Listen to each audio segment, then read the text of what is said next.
Gather around. It's such a privilege to be here. It's a wonderful place for everybody in the city and beyond to go root for your Tigers, and it's just going to be an amazing day, and we're thankful for it. All right. Give away that mug. Oh, yeah, we're giving away a mug to just a cup of coffee. That's all it was about. The winner of the mug is... It's Michelle Sparks. Michelle Sparks. Yes. Roseville. You've won a mug. Dan Miller coming up next. Go Stay right there. Tigers. Tigers, baby.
Good morning, and welcome to one of the most exciting and anticipated days in the city of Detroit every year, the Tigers home opener.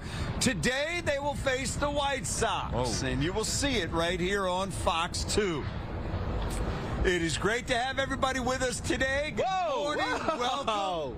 What a day. What a day in the You know what? We've seen, let's start here, and we'll get to Derek Kever in a moment. We've seen all sorts of weather. I remember one year we built a little snowman. Sure, yeah. Mid-50s, Nice. windy, sun's out, nice day. It's a little bit sunny. The future's so bright, I do need sunglasses. It's very, very sunny, but it is, I love a brisk day as opposed to sweaty. That's what we perfect. got. Perfect. You know, I tend to reserve these rhymes for football season. Oh. But I woke up this morning, guys, and I just got to thinking, you know, It's opening day. We're here on the roof. Are the Tigers real, or was last year a spoof? Will they rise to their ceiling or sink to their floor? In the winnable Central, will they break down the door? It's barely April, yet we ponder October. It's 10 a.m., yet no one here sober. They've tasted the playoffs like salt on the rim. They want the whole drink filled up to the brim. In downtown Detroit, we're here for a reason. At Hockey Town, it's baseball season. The Tigers want more, and we want proof that their ceiling's much higher than this third floor roof. Dan Miller and maybe Derek Kessler take it away. How about that? That was for you back at home, Jay Lang. That's the way to start the season. You know what? That's a beautiful thing. But I find myself thinking about this as I come to the game today. I look cool now. And there is something of a tradition when I sit next to you for an athletic experience that we're going to have today with the Tigers and White Sox. Right. And I found myself just thinking, it's a common question, but it came to mind. And it's, Woj, what is this game? What is this game? Or this season of the pivot. Take a bigger picture. It is a day in the season of renewal. I won't even say revive. You need to renew what they did last year. They closed last season on a 31-13 run. Yes. And then won a playoff series. Yes. Have most everybody back. Not everybody healthy, but that'll work itself out. It is renewal time, and today is a perfect day to start because you got the one of the lesser teams on the other side of the diamond. All right, the White Sox are awful, okay?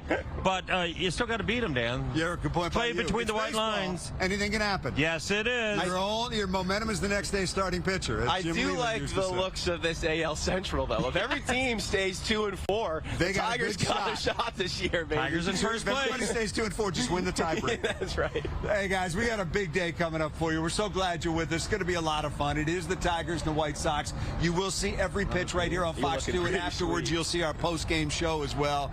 Wojo's here, Birchie's here. We have a cast of many, some of whom you will see right now because we're going to send it out to Derek Kessler. Kelly's out there as well.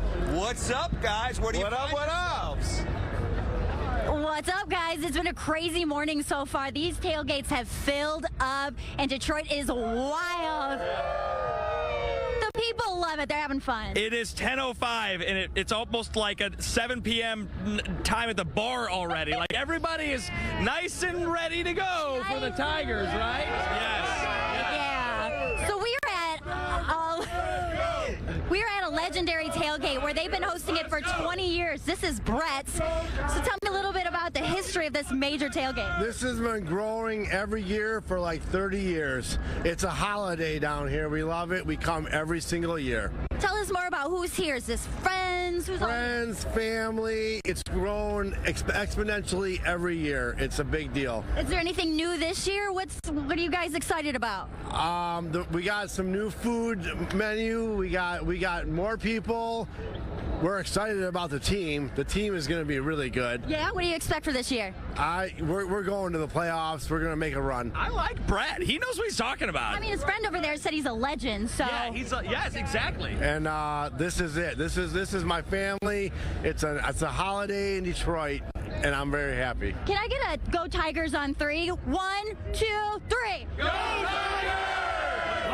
I want to, if you'll excuse me for 1 second, I want to, hey, back here, can I have these? Yes, do you mind? Is that okay? After you. I'll give them back. I have a weather, you can keep them. I have a weather report to do, and it just feels like this makes sense. Yeah? Okay. All right. Quick check on the forecast.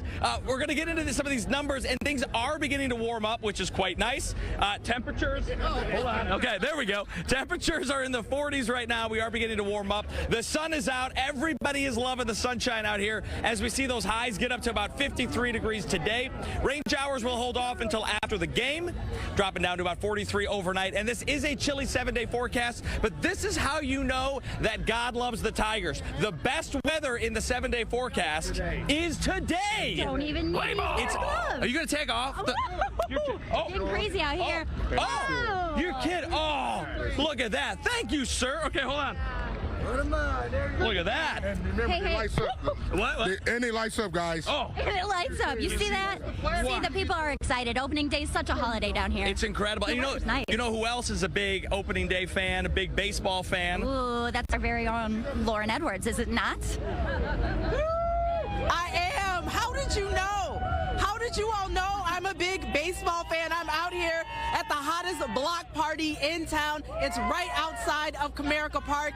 And the best thing about today are the outfits. I got to show you the adorable tutu. I absolutely love this. And then also this outfit. It's kind of like this three-piece suit going on here. Mike, I need you to describe this for me. So it's all homemade, right? Got the shoes. The shoes weren't homemade, but the pants and the jacket, and then the hat, right? Just dress for success. That's what we're here for, right? Dress for success. I love that. Now, I got to ask you, though, because you said you were a lifelong Tigers fan. Yes. What are your expectations for this team this year? World Series, right? We made a good push at the end of last year, got in the playoffs, won a playoff round, so now we're going for the whole thing. And can they revive that, though? I mean, it was a good push, but can they do it again? Yes, I think, we made some offseason moves, got some good pitch in there, got some young hitters still down at the Mud Hens that by the end of the year I think will contribute. Got it. So who are you looking forward to? Some of those young hitters? Definitely some of the young hitters. Justin Henry Malloy is up with us now. He's doing good. Jace Jung is down there hitting the cover off the ball and for the Hens. So look for him to produce here at the Tigers by the end of the year. Absolutely. I got to agree with you. I think the Tigers got a couple of MVPs this year. We're going to continue to stay out here, out on the block party. It's so much fun.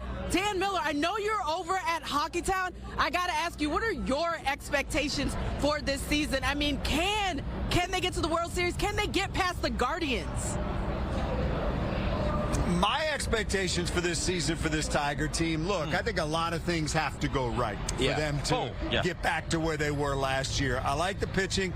Question is, what does that everyday lineup look like? And do they have an everyday lineup is the question. Well, no, they don't under AJ Hinch, which he's fine with. He loves the mixing and matching. See, I blame, because they obviously have some issues, and I blame you, quite frankly, Dan Miller, because you're the voice of the Lions, and the Lions lost their whole defense to injuries last year, and now Dan's here. See how you're going to weave this through. And the Tigers have lost all their best defensive players to injury, including Parker Meadows in center field. That's why it's hard to judge. I kept my distance. No, you brought something over with the injury bug on defense, but that's why it's hard to judge them on the first 6 games of the season because they're missing pieces. The problem is they're going to be missing some of those pieces for a little while, which means AJ Hinch is going to have to stir the stew. Doesn't seem like the division will get away from them. No, it definitely shouldn't. And the White Sox will probably be stuck at 2 wins for at least the next 2 months. So no need to worry about them. But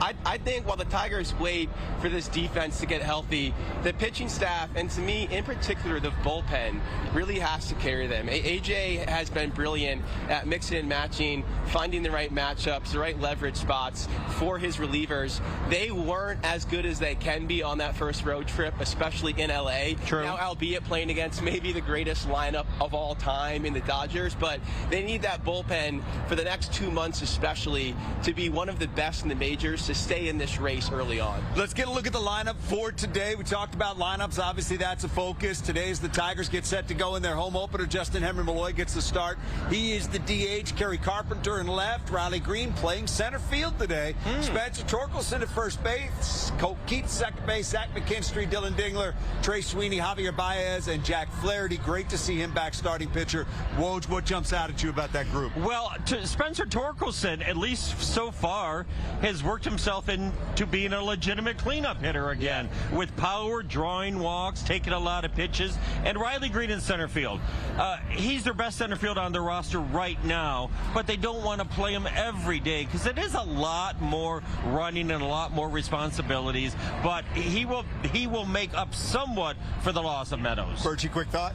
Kerry Carpenter has a lot to prove this year. Last year, against right-handed pitchers, here are the 4 best hitters in the majors in slugging percentage. Shohei Ohtani, Aaron Judge, Kyle Tucker, and Kerry Carpenter ranked 4th. Against lefties, he ranked outside the top 400 hitters in slugging percentage. So to me, to be a staple, a middle-of-the-order bat in the big leagues, you have to be able to at least hit your weight, which he literally did not do against the same side pitchers. To me, the big question for Carpenter, so he two of them actually. He needs to lose some weight. 2 of them, can he hit lefties? And can he got to get better at hitting or drop some weight? And change his diet. And can he stay on the field? They need his bat healthy and in the lineup. Take a break, come right back. Much more coming up. Hey, it's a great day in the city of Detroit.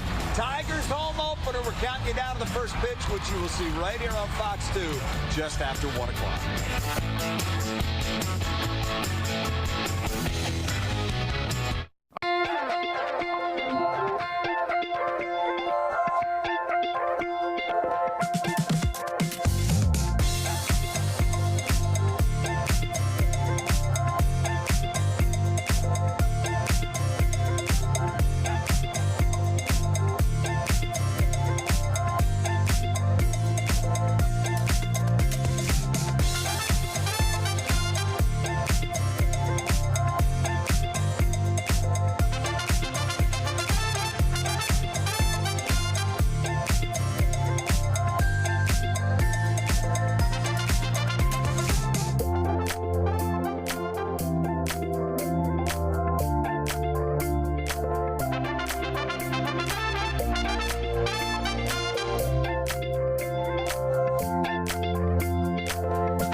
Welcome back to Comerica Park. We are getting you set here for opening day. We all know it's opening day. Biggest party in Detroit. Tarik Skubal, thanks for joining us. Of course. I'd love to know your thoughts on, how many openers have you pitched? Opening days? Yeah. 2. So you haven't really had the chance to talk with us and kind of absorb the energy. Is it a little different when you're not the starter on opening day? Yeah, I mean, I was able to throw the home opener last year, and that was really cool. You know, it's fun when you drive into the yard at 9:30 or whatever, and you see all the tailgates going on. People sleeping already at 9 a.m. On the sidewalk. That's called passed out. It's good though. It's fun. You know, you feed off that energy, and it's always good to get home. Is it different when you have a home opener when you've played, a couple series as well? It's not the first game of the Major League season? No, I mean, we did this last year. We opened on the road last year and then got home, and it's always good just to, you do the whole, introduction and all the stuff, and it's fun though. Anytime you get to play a home game, doesn't matter if it's the first or the 80th, it's always good to pitch at home. I've got a question for you just about the energy in the city of Detroit. I know I saw you at a Lions game. I don't know, have you been to a Pistons game recently?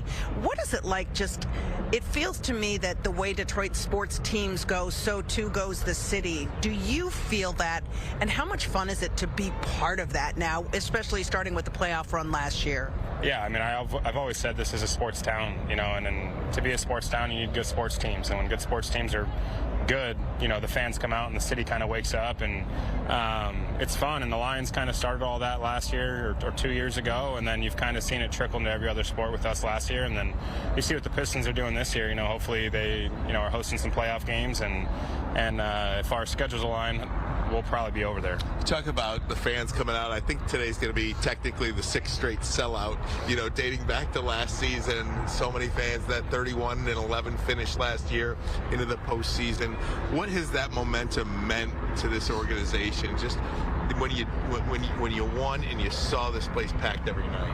Yeah, I mean, it's motivation. It's motivation for the off season of fans come and support you, and they expect you to be good, and expectations are a good thing. So yeah, it's fun. You take that motivation and the support into your day to day, and it makes 162 go by a lot faster. I can't believe we've already asked you 4 or 5 questions, and we haven't once said, hey, congratulations, you won a little piece of hardware in the off season. When you get that Cy Young, tell me what the emotions are like. Tell me what it's been like.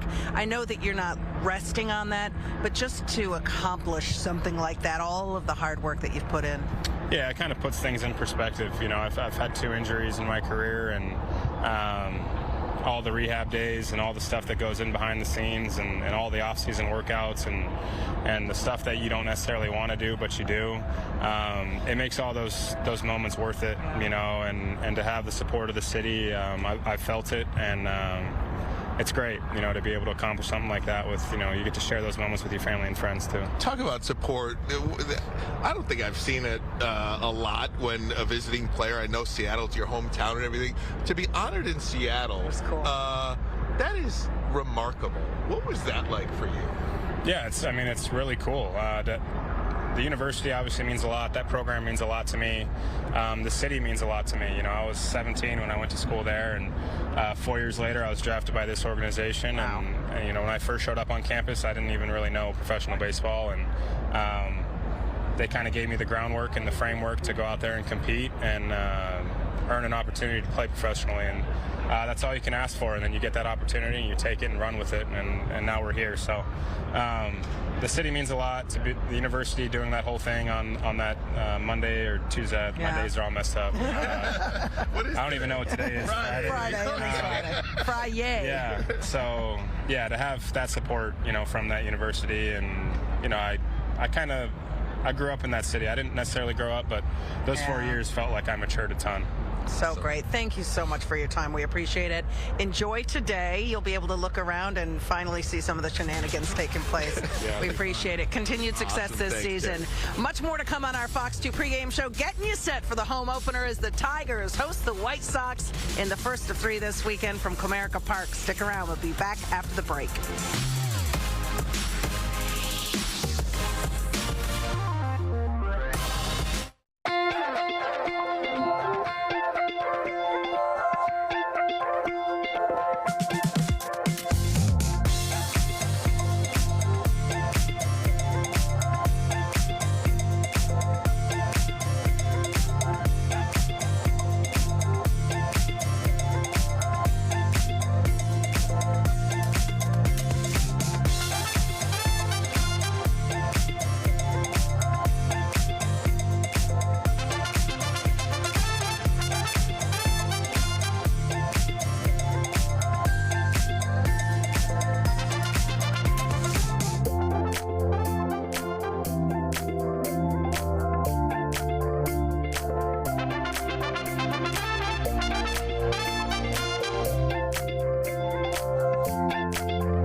Tigers with their home opener today as they get set to take on the White Sox right here on Fox 2. Wojo, Birchie in the house. Hammer also here. She had a chance to catch up with Riley Greene, who will be starting in center field for the Tigers today. Let's check in on that conversation.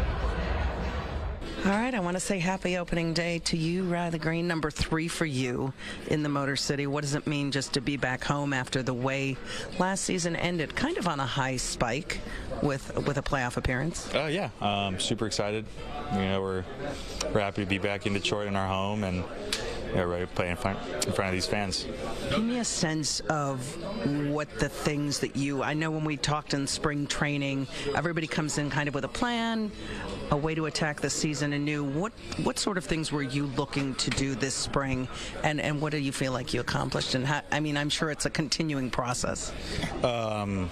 Well, to start, just trying to stay healthy. You know, that's my big thing. You know, trying to stay on the field, keep the body, feeling good and healthy. And on the field, I would say, just keeping my timing and, making sure I'm getting better pitches to hit. Let's talk a little bit about that health piece. You're wearing a T-shirt that says Motor City Strength, and I even commented, you look like you've bulked up a little bit. What kind of things did you do in the off-season to help that cause? Kind of had a recap on last season. Had some injuries there, so made sure I strengthened those pretty well, and just stuck to the plan and just really focus on eating better, taking my supplements and doing all those things. Give me a sense of what the mindset is of this club. I mean, you guys come back in with probably a lot of confidence, but it begins again, and every day is your focus. Yeah, last year was great. It was awesome. We had a great time, but that was last year, and we got to focus on this year, and we're going to go out there and just try to win every game we can and have fun while we're doing it.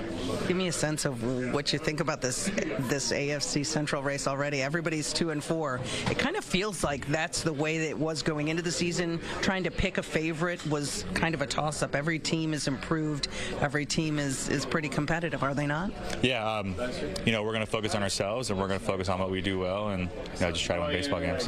Do you have any favorite memories of opening day here in Detroit over the years? Any crazy things that happened? I don't think there were any crazy things. I think it's just awesome being back here in Detroit with the fans, and all the energy that we feel coming off of them, and it's pretty cool. There is a ton of energy in this city. I mean, it feels like it kind of started with the Lions, and then it continued with you guys. Now the Pistons are on a playoff charge. How much fun is it to be part of a young core of pro athletes in this city when really there's a resurgence in Detroit going on? No, it's awesome. It's awesome to be a part of it, and it's fun too. We're going out there and we're having fun, and that's the main goal of it. Center field today, you like it out there? Yeah, I mean, I love it. Whatever the team needs, I'll do. Have fun today. Thank you. Enjoy the beautiful weather. Oh, I will. Anything else you'd like to say to Fox 2 viewers today? Nothing at all. That's it. That's it. Thanks. Yep. Appreciate you. Of course. Thank you. All right, Hammer, thank you very much. Riley Greene, let's start there, because that's really where it has to start for the Tigers, in particular on offense. We know he'll move around on defense. Made the All-Star team last year. What's the next step, Birchie? Yeah. Look, we talk a lot about the need in this town for most of our teams, not yours, but most of our teams, to add more stars. Well, Riley Greene became a star last year.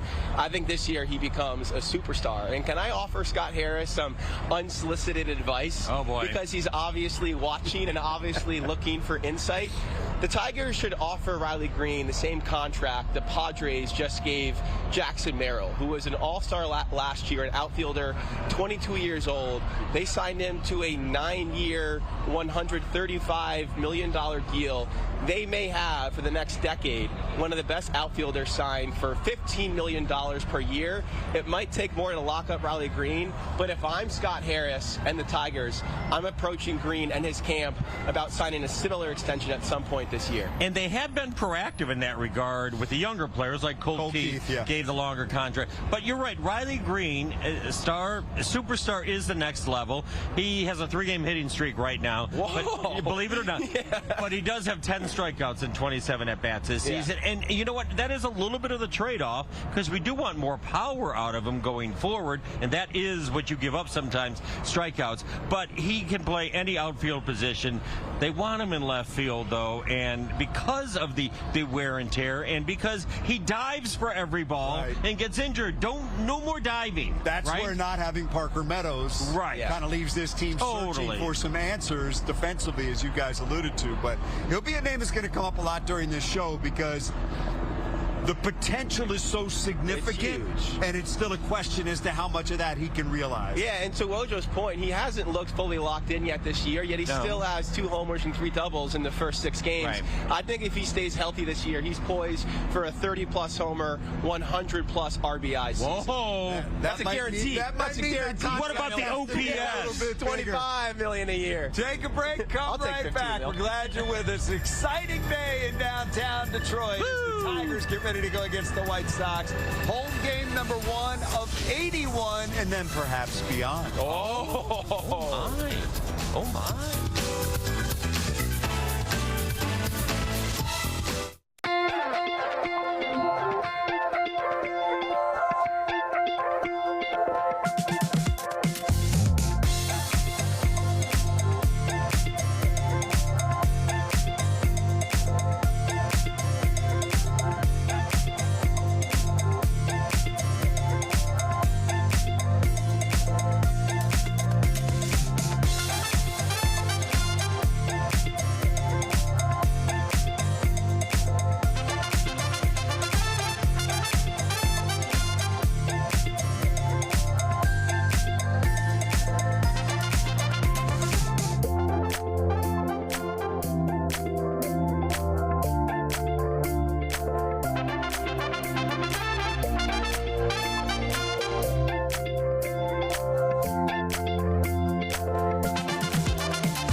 All right, so the hardest part of this is sitting here smelling every ballpark food. Very quickly, what's your favorite ballpark food? Well, it's got to be a nice big salad. I'm kidding. The hot dog, slather with mustard. I had the pleasure of sampling the Tigers' new offerings this year last week. They have a mozzarella stick sandwich this year that is incredible. Nice. I highly recommend it. I'm with you. I'm taking the dog. Let's get to Derek Cameron and Kelly Rowe. We're out and about having some fun. What do you say, guys? Those were my shirts. Kelly. I am out seeing the Detroit Fire Department. I just saw they're selling the shirts downtown, so that was my freak out. Thanks, you remember Derek. you're working, right? Yeah, right. But it's mostly just fun. Right now, we are on a literal pedal pub. This is Handlebar Detroit with Naisha, our awesome driver. Let's give it up for Naisha. Yeah. We are having a wonderful time. Detroit is filling up downtown. Opening day, one of the best days of the year. Derek, what do you think so far? Well, it's funny because I scolded you for you need to be more professional when you're literally on a moving vehicle where the point is to have a party on this thing. So, yeah, I guess we could give you a pass on that. Thank you. Weather's getting better outside, right? Things are improving, yes. I took off my gloves. We're looking good. Yes, it was very cold early this morning, but people are starting to shed some of those outer layers as these numbers are going up. Let's take a quick check on what it looks like outside weather-wise with those temperatures now. Downtown Detroit at 42 degrees with some sunshine out in the skies. We're going to see the sunshine continue. As far as we're having people yell pedal. Temperatures across the state from the 30s off to the north, but low 40s for us, which is way better. 53 degrees for us for the afternoon temperatures, 43 degrees overnight, and our full 7-day forecast looks like this. We've got those numbers that will get colder around here. So this is the best day of the 7-day forecast, and if you had to pick one day to be the best day of the 7-day forecast, you'd want it to be today. It's opening day! Woo! Go Tigers! Let's go! Naisha, on a day... On a day like today, you keep your eyes on the road, but on a day like today, is it a little bit harder to be a pedal pub driver? Oh, absolutely. Yeah. You just want to join in with the crowd and have as much fun as they are. Okay. Very good. After. Yes, you will party with you later. Okay, we got to get the party now back to Comerica Park where Ryan and Jen are on the field. Guys, over to you. Save me a seat on that pedal pub. I want to get on. I've been on a pedal pub, Jen actually. is doing the no pedal surprise. pub. All right, we're joined by Dan Dickerson, a man whose voice resonates throughout the city of Detroit and all of Major League Baseball. Thank you for joining us. Happy opening day. The tie is always in full effect. Yeah, my sister gave this to me at least 20 years ago. Every year I take a selfie and say, I'm wearing it again. I've got to ask you this, though. On opening day, do you think of Ernie Harwell each year? Almost every time I walk into the booth, and I mean that, just because he was so influential, helping me listen to my tape, like he invited me over to his house when I had done nothing in this market, then giving me that inning of play-by-play that helped get me into the booth, and then watching him for 3 years. It's just like every day you want to hold yourself to that standard, which is a pretty high standard, but it does. I mean, listening to him growing up and then working with him, all of that adds up to every day I think about Ernie Harwell. And just, again, whether it's conscious or not, he's in there. And after all of those years, you think about this, and the gates are now open here at Comerica Park. 25 years of this ballpark. It feels like just yesterday they're closing down Tiger Stadium. I know. Remember, they had to turn the sprinklers on that first opening day to melt the snow on the outfield grass. I mean, it is crazy, though. I mean, and that was my first game. Yeah. And it's I love how Can you believe it's been 25 years? No, I really don't. And the job to me is just as much fun every day now as it was then. Amen. I just love coming to the ballpark every day, and I love this ballpark. I want to ask you just about the excitement level for this team, because I know there have been many years that you and I have come to the park, and even when they're not great and there's not great anticipation, there's still huge excitement. You love the game of baseball. But for this group and what they started to trend toward last year, in their minds, I know they didn't accomplish anything, but getting into the postseason, beating Houston in that series, how much do you feel like they can build on that? Yeah, and one season doesn't always translate to the next, right? That momentum from one season doesn't translate into the next. The Tigers know that. Scott Harris knows that. AJ Hinch and staff know it. The thing that I love the most is that Scott Harris said the improvement's going to have to, yes, we're going to go after people, but the improvement has to come from within. But what does that mean? That means that they give these guys a very specific list of things they have to work on. You're not just getting prepared physically for the next season.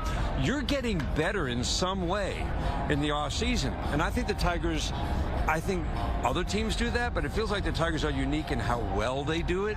And we saw it in the spring. We see it in Spencer Torkelson and the at-bats that he's having. Major changes. It's resulting in huge and paying huge dividends. So that's what excites me.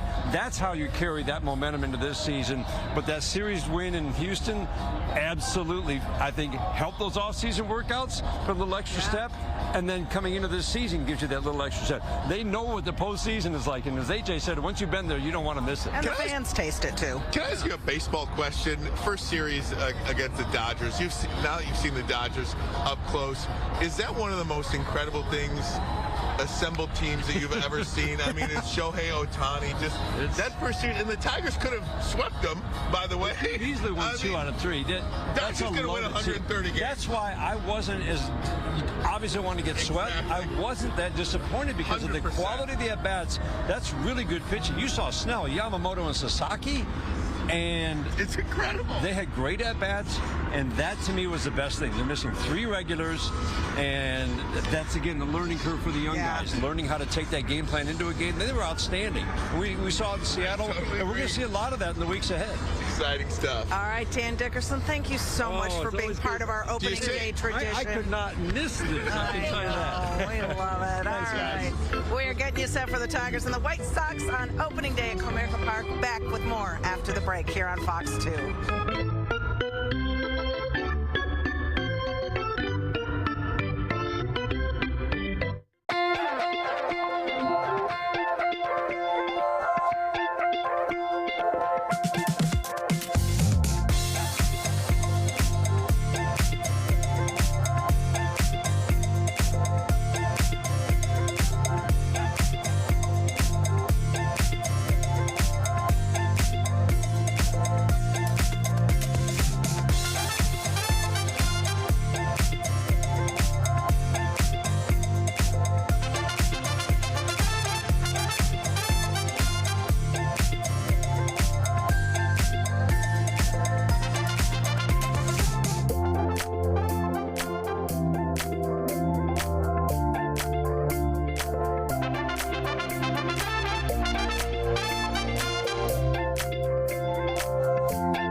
Hockey Town. Can you see us down there? Wave, Woj. I'm waving. Right there you are. Now we can see. My goodness. Right across the street from Comerica Park, where the Tigers will play their home opener today. The starters, Flaherty and Cannon.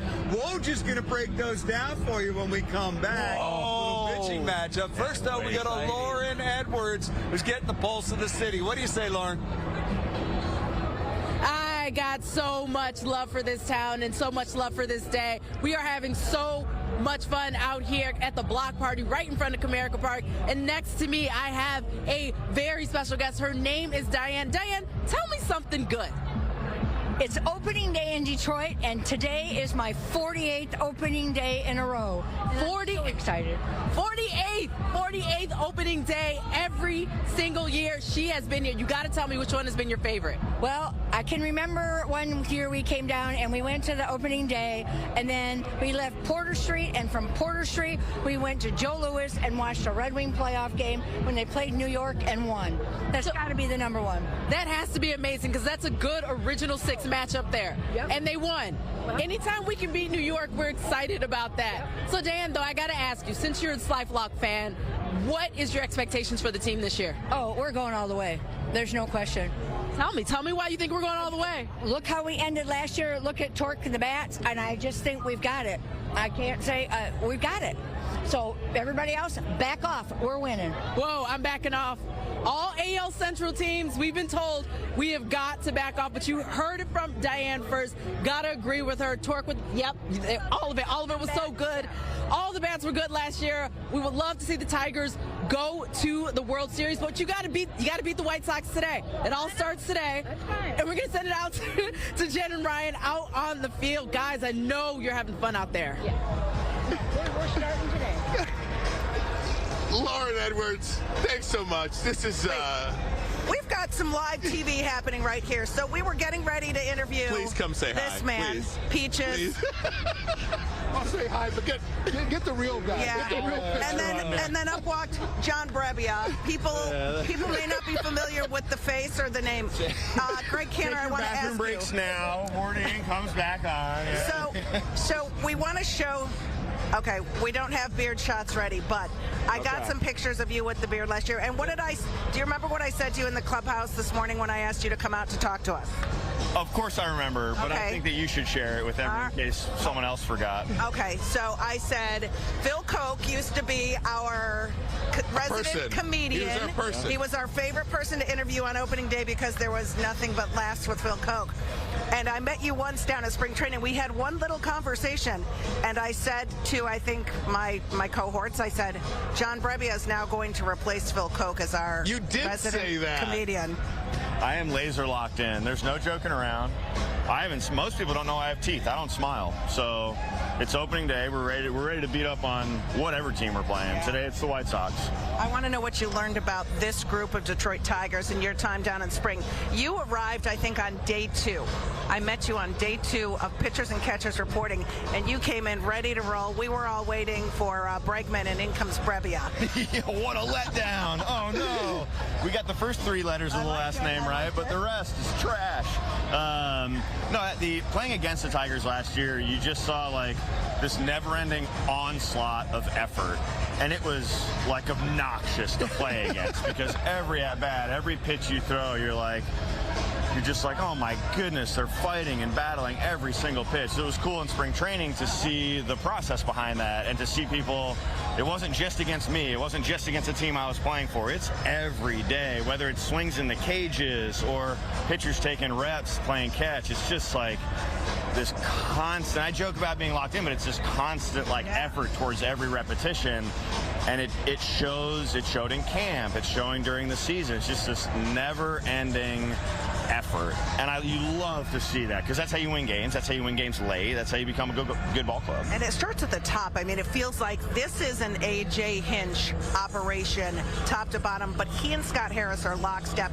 And Chris Fetter, talk to me just about what it is about pitchers, why they want to come here and work and learn and stay and grow. I mean, the whole proof is in the pudding thing. Like, you can see what's happened with pitchers in previous seasons with this crew, with not just the pitching staff, but Hinch and Scott too, but definitely Fetter and Robin. Like, you see what happens when guys show up and how they do, and it makes you want to be a part of that. It makes you want to be a part of not just, hopefully the success that they're having, but also that culture and that clubhouse, and you want to get those wins with that crew.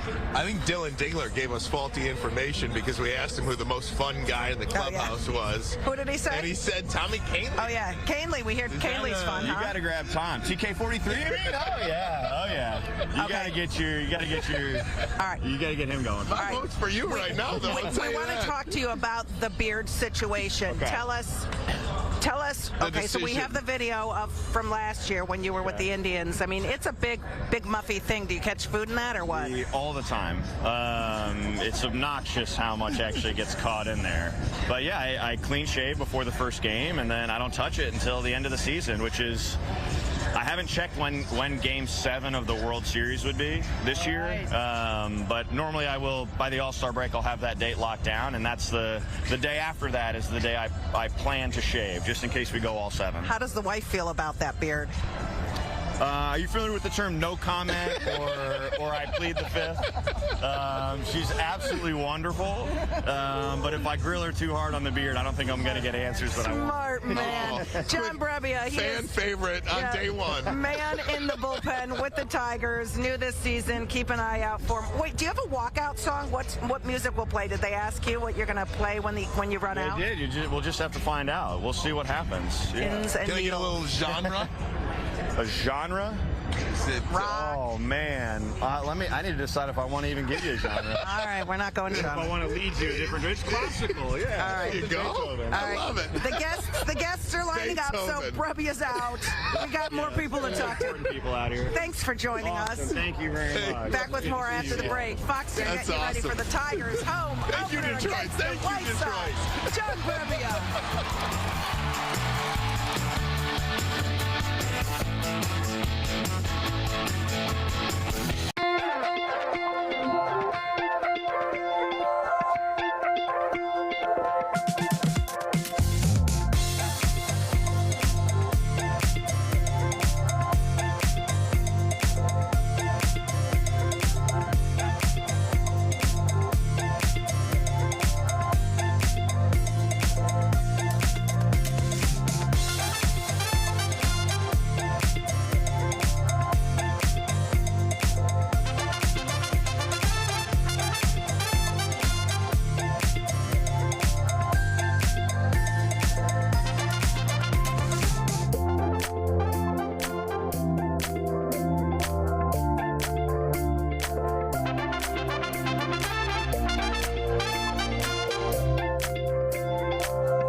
Opening day for the Tigers, home opener to be exact, taking on the White Sox today. Let's talk about the starting pitching matchup in this one. Woj, we come to you for that one. Jack Flaherty and Jonathan Cannon. So we say to you, Woj, Flaherty, Cannon, go. What about Goff? What about Jared Goff? Oh, no, that's the football show. We got time. I lost track. All right. First of all, Jack Flaherty, of course, fabulous that he came back here.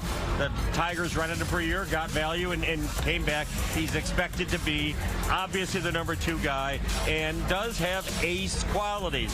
The guy in the other side, Jonathan Cannon. Yes. 24 years old, 6'6" righty, okay? Big guy. former third-round pick from the White Sox from the University of Georgia.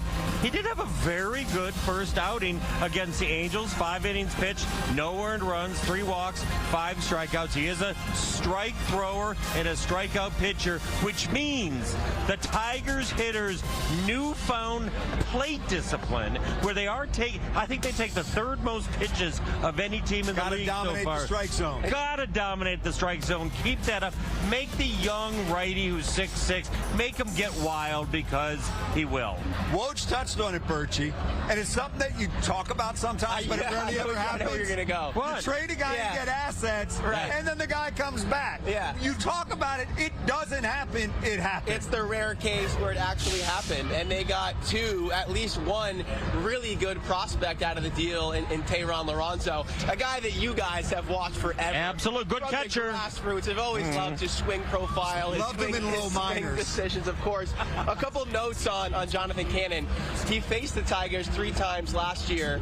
In 10 innings, he gave up 17 runs and a batting average of nearly 400. He gave up homers to Colt Keith and Kerry Carpenter, for those inclined to risk and probably lose some money today. But look, Jack Flaherty was saved or salvaged last year by the Chris Vetter touch. They got him to ditch his cutter. He adjusted his slider grip and became one of the best number 2 starters in baseball. He and Skubal together are the bedrock of this rotation. Yeah. They can form one of the best 1-2 punches all season long. Cannon getting lit up by the Tigers last year is a reason for this tidbit. The White Sox are the biggest underdog of any team in the majors so far for a game today. The biggest and underdog, plus 201. That speaks to Cannon's problems with the Tigers and Flaherty being on the mound for Detroit. Absolutely. So there's your pitching matchup for today. Jack Flaherty gets the start for the Tigers, and Cannon, we'll see if he has trouble with the Lions. It was going to happen. With the Tigers once again. We'll take a break, come right back. We're in downtown Detroit, just across the street from Comerica Park. Ball game gets underway just after 1, and you'll see it here on Fox 2.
All right, welcome back. It is opening day in the D, and we are here with Tom and this beautiful, magnificent machine called a Trebuchet. And years past, Derek and I have just launched beers from here thanks to his son, Joe, who couldn't be here today because...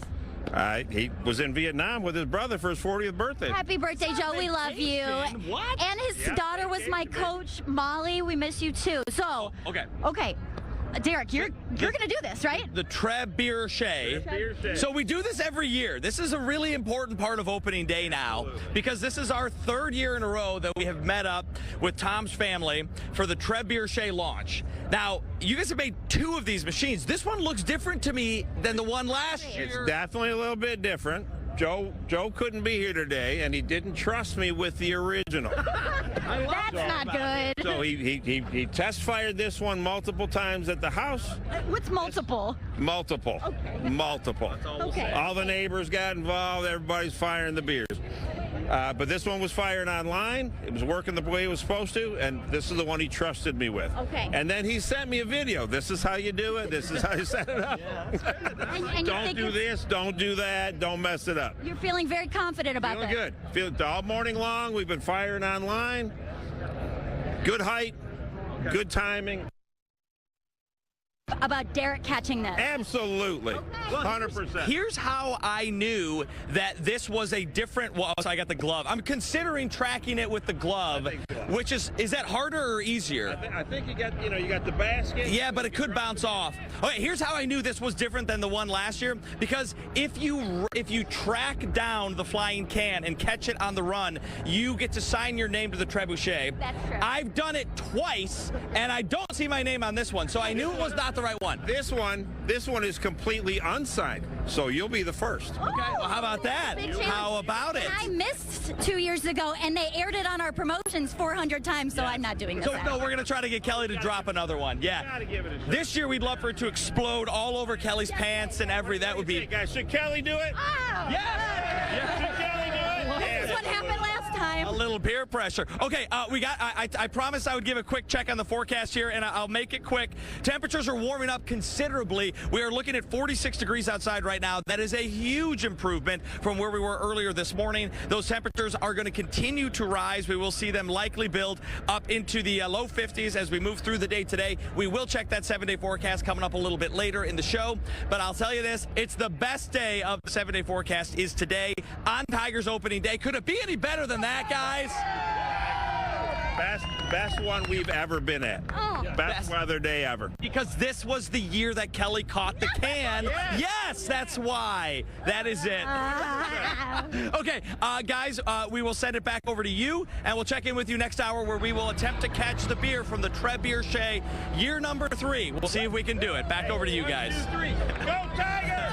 All right, we are rooting for you, Kelly. You heard it. Best day we got is today, and it's kind of downhill for the weather after this, so we'll take this. 46 now, getting warmer. Woj just got some thoughts on the temperature a little bit later. But right now, AJ Hinch addressing the media a short time ago on opening day in the D. AJ, how much are you looking forward to seeing the Detroit crowd today? Oh, yeah. The excitement of today. Yeah, no, I love seeing them. The last time we were here, some pretty big games played in this stadium, and the energy is incredible. And then especially on opening day, I mean, nobody does it better. You know, our fans create a national holiday, or at least a Michigan holiday, on a day like today, and the sun's going to shine, crowd's going to be electric. Our guys are ready. We're happy to be home, but it's pretty awesome to be back home. How's everybody feeling today after all the travel? Oh, yeah, it was fun. I mean, the off day yesterday was huge, just on a personal level, just to get settled in you know, where everybody's going to live, and families coming in, and you know, it felt like a 10-day road trip, but it was actually an 8-week road trip when you count spring training. So it was long, a couple different time zones, but our guys will be ready to go. Giving credit to this organization and this fan base over the years of making this the holiday that you just said. Yeah.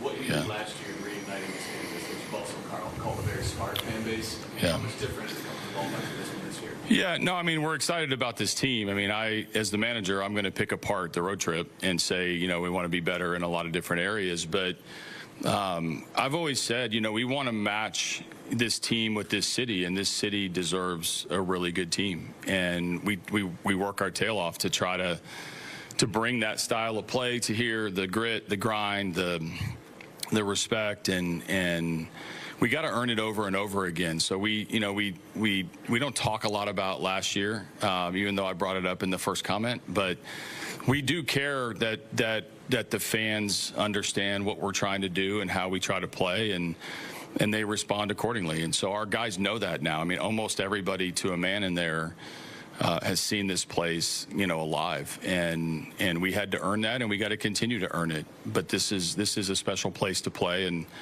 we have a long road ahead to bring more special times here.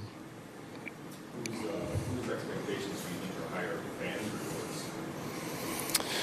or yours? I mean, I hope everybody's is where it should be. Like, I don't kind of go to bed at night about expectations. I mean, we do center focus on what we're doing. I know it's really boring to hear that from me, but it's the reality of how we have to operate. Like, our challenge is not expectations or grand things. It's beating the White Sox. And we have to do that over the course of the next 6 months. So I know our fans, understand that we're good enough. I know they understand that nobody's going to outwork us or outprepare us. And I know everybody knows it takes a lot to win, and you got to win a lot of games. And you're not going to do that in one day. You got to stack these days. And I think our fans, have always been, fair about that, but also pushing us to be perfect and pushing us to be the best team that we can be. And I think that's where we all align always.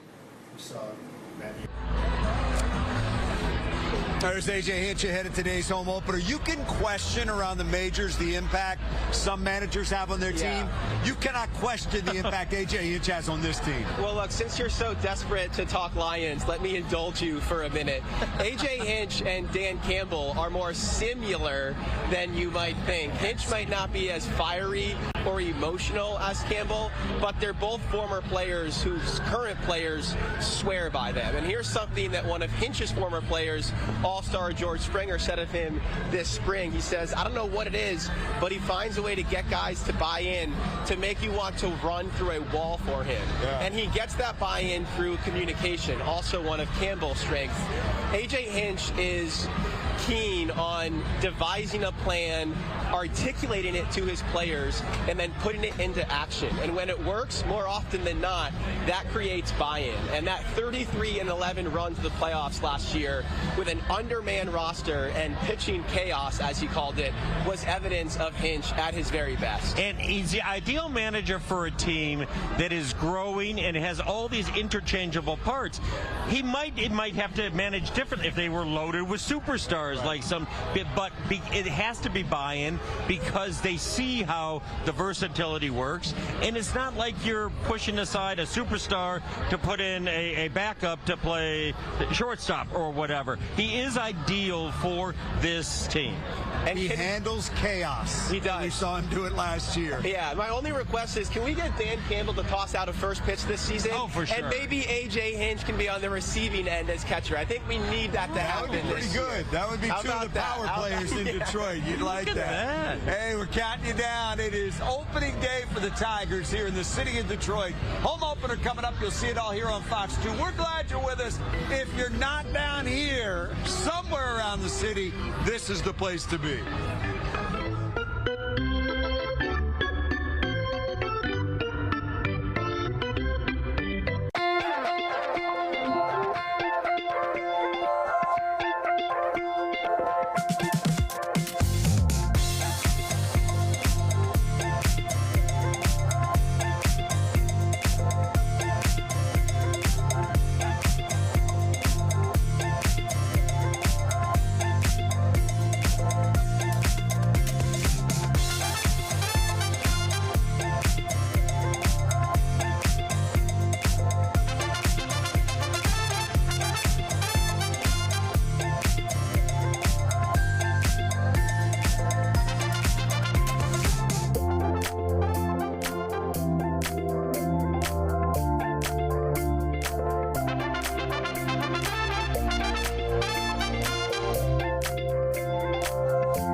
guys, we are still out here having so much fun.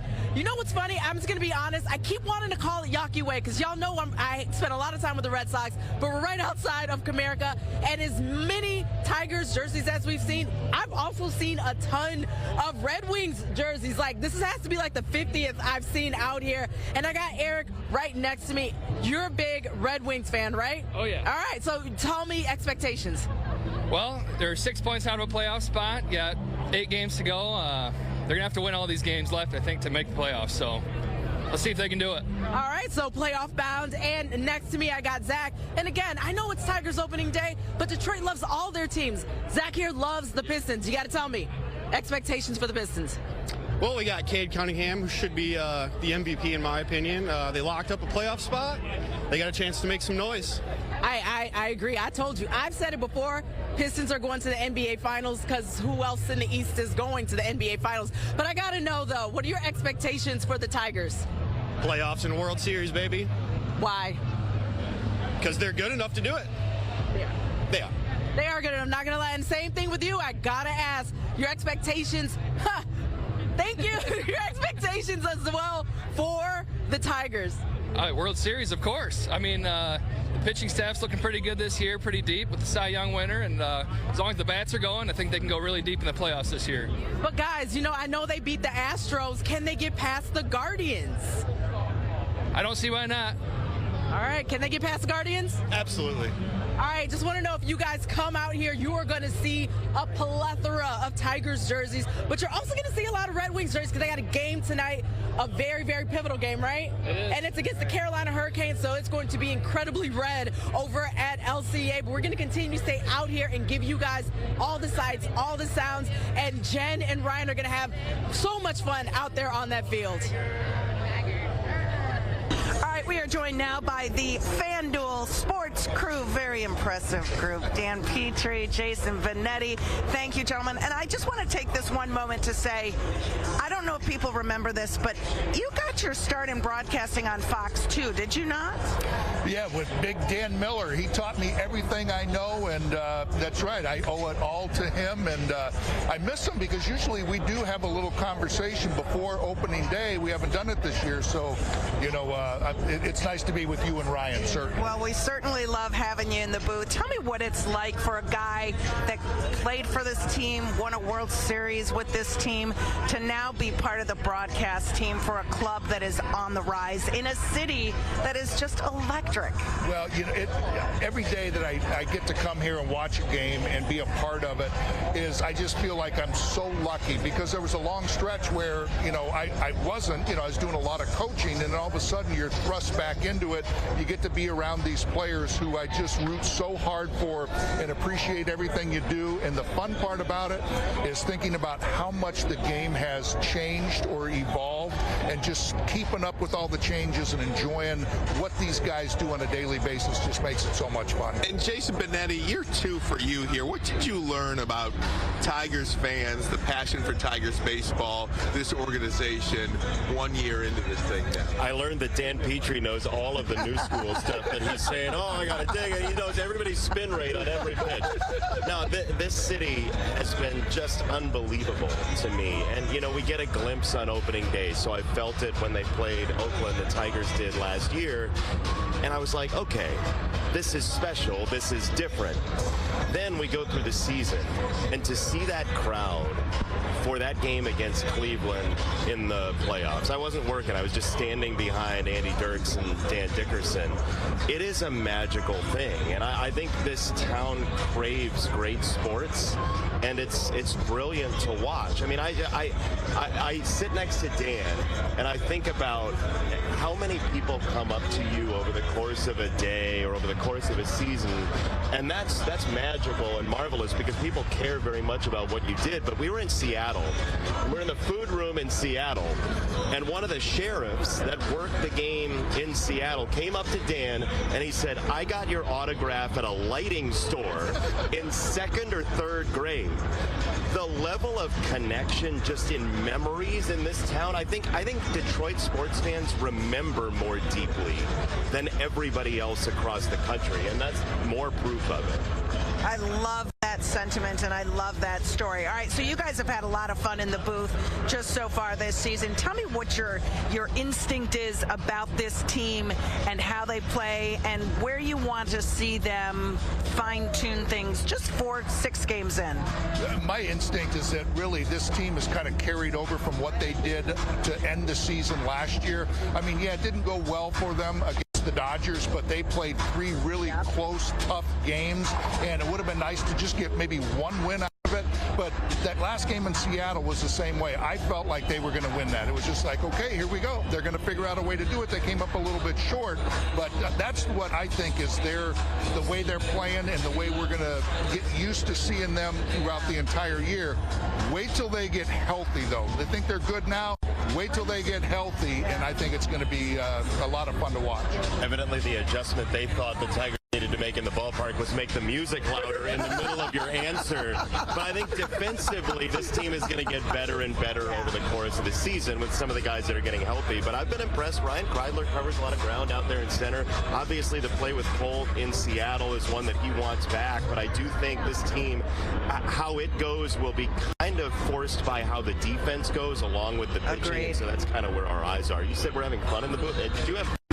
Yes. Seattle. Anytime I get to do a game. Hey, it's a blast to listen to. It is a blast. Benetti, Petry. We've got Andy Dirks and Daniela Bruce coming up. He only gets to do the segment alone. From the field coming up after this. His contract says we're gonna send it to the break. Andy Dirks. Andy Dirks goes one-on-one with us. We'll see you after the break.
Hey, a moment ago, you were talking about that Tigers rotation with Skubal and Flaherty at the top.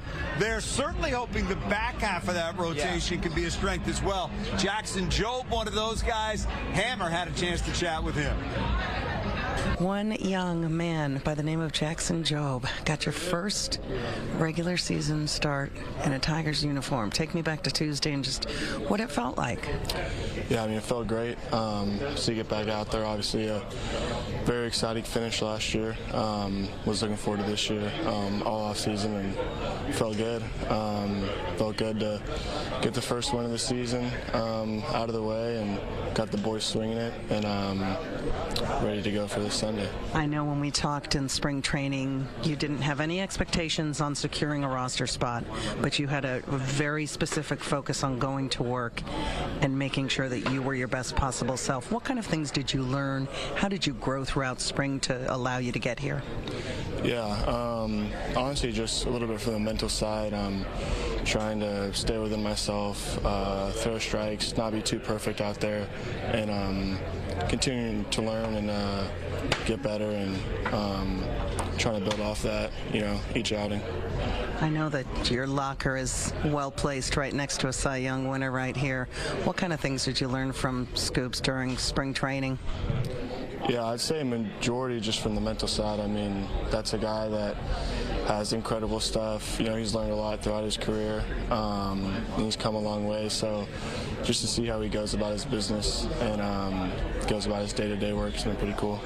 So this is the first season home opener for you in Detroit. What have you heard about this day? What'd you see on your way in? How did the energy compare to what you're expecting? Yeah, I'm not really sure what to expect. I'd like to think it's going to be a similar atmosphere to how it was towards the end of the year. I think a lot of fans got to be excited with how we finished the year last year. Seems like we got a lot of momentum coming into this year. So I'm excited to see how it turns out. Hopefully it's a packed crowd today. Yeah, I know that managers often don't like to say you can carry momentum even from one game to the next, let alone one season to the next. But for you guys, just as a young team, where is the confidence going into this year, especially with a wide open Central?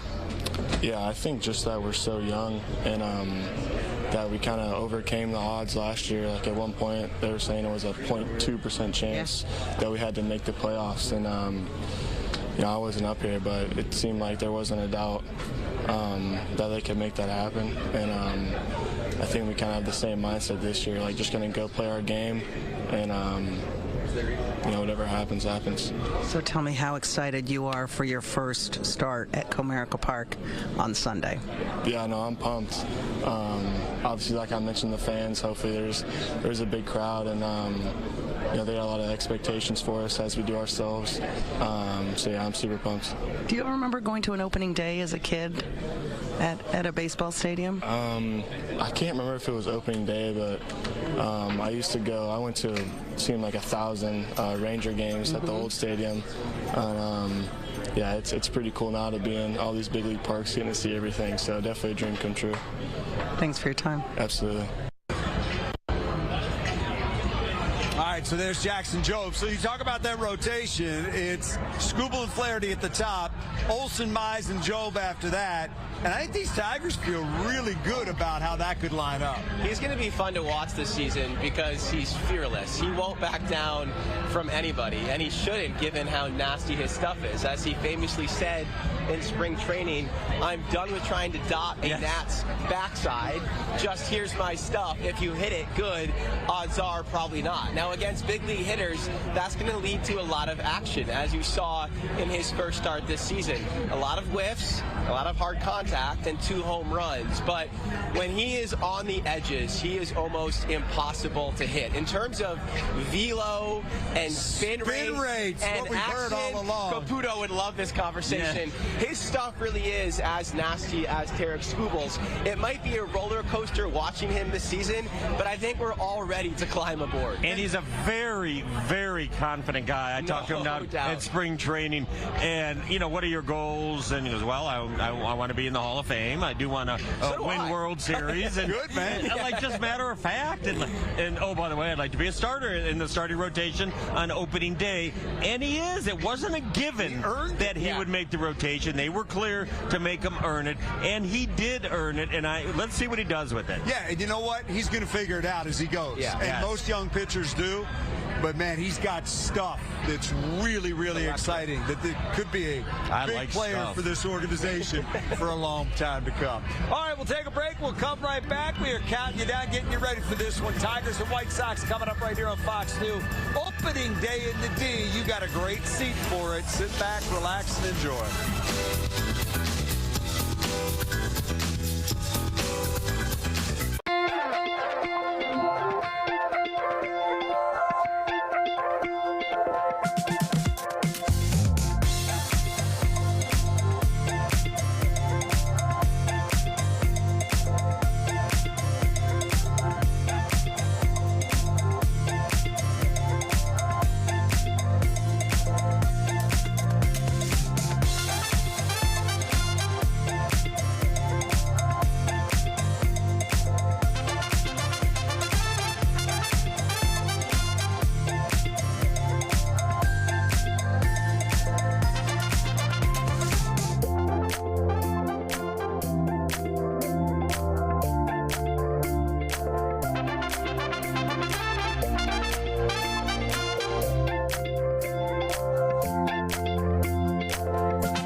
Set for the White Sox and the Tigers in the Detroit home opener as promised. Andy Dirks, we had to push him out because we had bigger names. Oh, I mean, we had other names in here a minute ago. Now we got Bobby Scales and Andy Dirks. All right, let's talk quickly, Andy. Just for you, I remember the first time I saw you in the booth, and you said just a few games.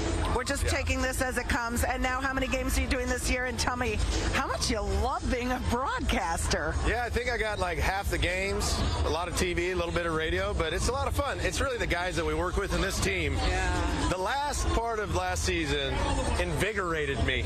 I was like, now I'm like a youthful man again, ready to rock and roll. So the team, the city, the guys we're working with, it's a lot of fun. That's a big part of it, Bobby, right? When the team is doing good, when they're on a little bit of a run, it's a lot more fun to be in that booth. Well, it certainly makes things easier, but no, it's fun. Being around the guys, like Andy said, first of all, you love the game. If you didn't love the game, you wouldn't be around it, right? And then to see these guys play the way they played last year, get on that absolute heater, end up in the playoffs and win a playoff series, gosh, that was a lot of fun. Tell me something about Dan Dickerson that maybe people don't know. I mean, he's been here for, dang near 3 decades now, working with Ernie Harwell, then taking over 25 years of this ballpark. What's it like to work with Dan Dickerson? Well, it's awesome. It's a tremendous example of how to be a pro in this industry. The level of preparation he does on a daily basis for each game is insane, and he is dedicated to the craft of painting the picture for the fans on the radio more than anybody I've ever been around. Incredible stuff. I want to ask Andy a question about playing the outfield in this ballpark. For the guys, it's interesting when the injuries started kind of racking up, and it's outfielders mostly. Obviously, we have the third base question, but they start saying, "Oh, just put so and so out there. Just put so and so out there." Out there. Give me a sense of what the acclimation is like when you're a player and you've got to play out in that gigantic cavern. Well, it's always easier until you actually get out there and the game's on the line and the ball's hitting the air and you can't find it. The wind's blowing sideways. The sun's in my eyes. And, you know, us outfitters don't get enough credit. But it is an adjustment period. The biggest thing is to, like, go get the ball. Yeah. Like, a lot of times guys get a little kind of, like, a little nervous. Like, you have to run full speed everywhere in this outfield or else you're not covering enough ground. And have your legs loose. Like, you're a gazelle. Like, that's what you are in the outfield. You're going to run for days. You might as well be like a marathon runner because coming in and off the field wears your legs out. But outfielders are probably the most underrated player in baseball. And it's interesting to me because I feel like AJ Hinch is a bit of a mad scientist, the way he has to cook up his lineups. And last year he did it partially out of necessity, but I remember going into spring training, he talked about how everybody needs to be positionally flexible. Yeah. And now it's interesting when they do have the injuries, how that is paying off. How much of what he does to prepare his players in the spring makes a difference for them when they have this kind of injury bug? It makes a huge difference because guys are mentally prepared that maybe I might have to move around. Like if you thought the only position I'm ever going to play is third base, and then all of a sudden they say, hey. Can you, by the way? Me? You don't want me on the infield. That ball comes way too fast. Way too fast. And then all of a sudden you say, now you got to play right field. What happens is the brain goes into panic mode. And he does a nice job of preparing his guys, hey, you may play here. Let me get you a couple reps here. So when the time may come, if it does, they don't go into panic mode. Yeah, I think the thing that he's done since he's been here is he's implemented that style of play and that expectation with not just the position players but the pitching staff too, all the way down through the minor leagues. Those guys know, I'm going to be used in a variety of ways when I get to the big leagues. They do that at the minor league level, whether it be the A-ball level all the way up through Toledo and AAA. So when they get here, it's not a surprise that they've been moved around and bounced around all over the infield, outfield, or in various roles in the pitching staff. Let me ask you an example of that.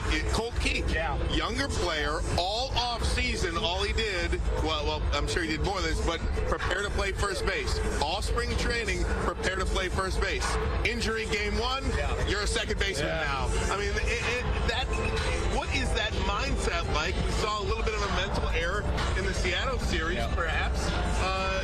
Would that have anything to do with that back and forth a little bit? Well, I think the biggest thing is the fact that even when they decided to make the move to put him at first base, they told him, we're not shutting the door on second base either. So, asking him to learn another position this offseason was difficult. But they also told him, don't forget to get your reps at second base. You saw Colt get a few reps at second base and a few games at second base later in the spring training. And so, it wasn't completely foreign, having shifted over to first base, but sure, it was a different look. All right, you can hear these guys on 97.1 The Ticket, Bobby Scales with Dan Dickerson, and you can also see and hear Andy Dirks on FanDuel and 97.1. Thank you, gentlemen. Thank you. Happy opening day. Happy opening day. Let's go. Come on out. Let's go, Tigers, baby. Much more coming up after the break, getting you set for the Tigers home opener on Fox 2.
day in the D.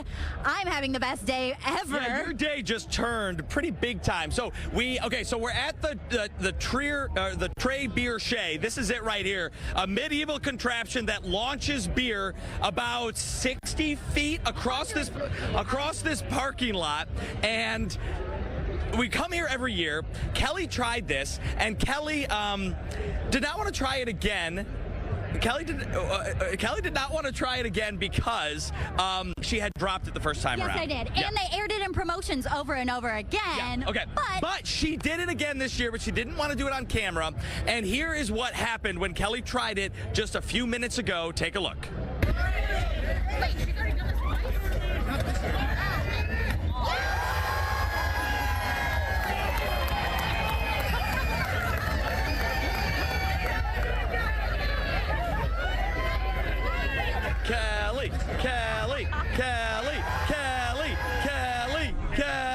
Kelly. Everybody loved it. Everybody loved it. Here. Okay, so now I have to do it. I have to do it. We're going to do it live, though, so. I'm doing it live. Now, I just want the audience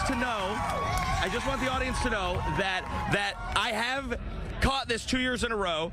And so if I don't catch it this time, just know that like I have in the past. Excuses. All right. Can we get a Derek going? Derek. All right, we're loading up. Okay. Okay, Derek is going to run a route because he has to be extra at all times. All right, on the count of 3. 1. 2, 3. Here he goes, Derek, on the route. Oh, that came in hot. That thing launched. That was timing. Okay, he wants to run it back. All right, let's load up again. Valiant effort for Derek. A lot going on. Derek, have you been working on speed at all? Yeah, I want to see that 40 time. Okay, so we're loading back up right now. We're going to get Derek back in there. I don't remember it going so fast last time. Sure. That was me. All right, Tom says that's on him with timing. I don't believe it. I'm going to throw that back on Derek. Okay, here we go again. Okay, all right. Is everyone ready? Right. Wait a minute. Okay, we're checking our fix a little bit. We're adjusting, making sure everything is hooked and ready to go. Derek sweating, very nervous, but I think he can pull it off this time, all right? Okay, we're checking. Got to make it perfect. I'm going to give you a little more time. Okay. Ready? 1, 2, 3, go, Derek. Come on, Derek. Oh, he's so close, but just a fantastic try by Derek. I do want to remind everyone that I made it and he didn't, but whatever. Nice job, Derek. We'll toss it back to break and see you after.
list the number of guys that could really take this Tigers season and send it on a rocket ship, Spencer Torkelson would be on that list.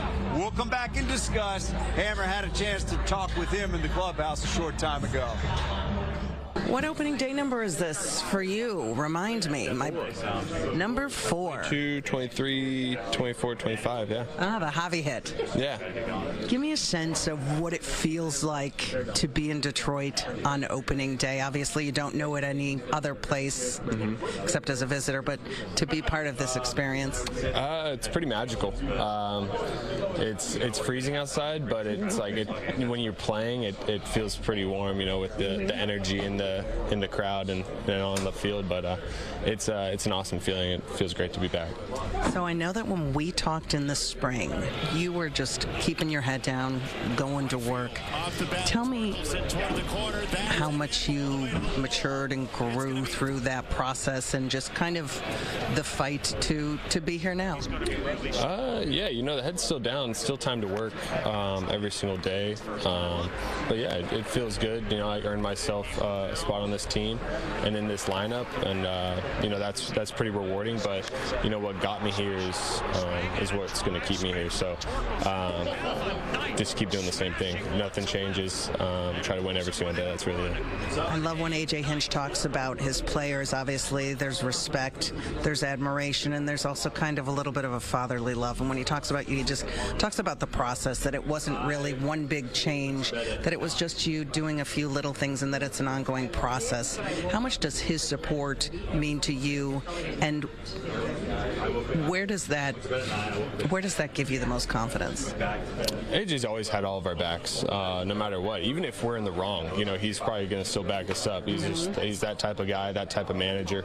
But it definitely, you know, builds confidence in yourself, knowing that, you know, someone with as much success as he has believes in you. So that feels good, and I feel like it, you know, is the same with a lot of guys in this clubhouse. And this is certainly a marathon, not a sprint. I mean, you guys have only played 6 games so far. You got a long ways to go, but just the things that you have changed. Can you give us a little inside information on some of the minor tweaks that you feel like are helping you? Yeah, really just getting more athletic in my setup, and you know, being the baseball player I was born to be. That's really it. It's just freeing stuff up and just being a hitter.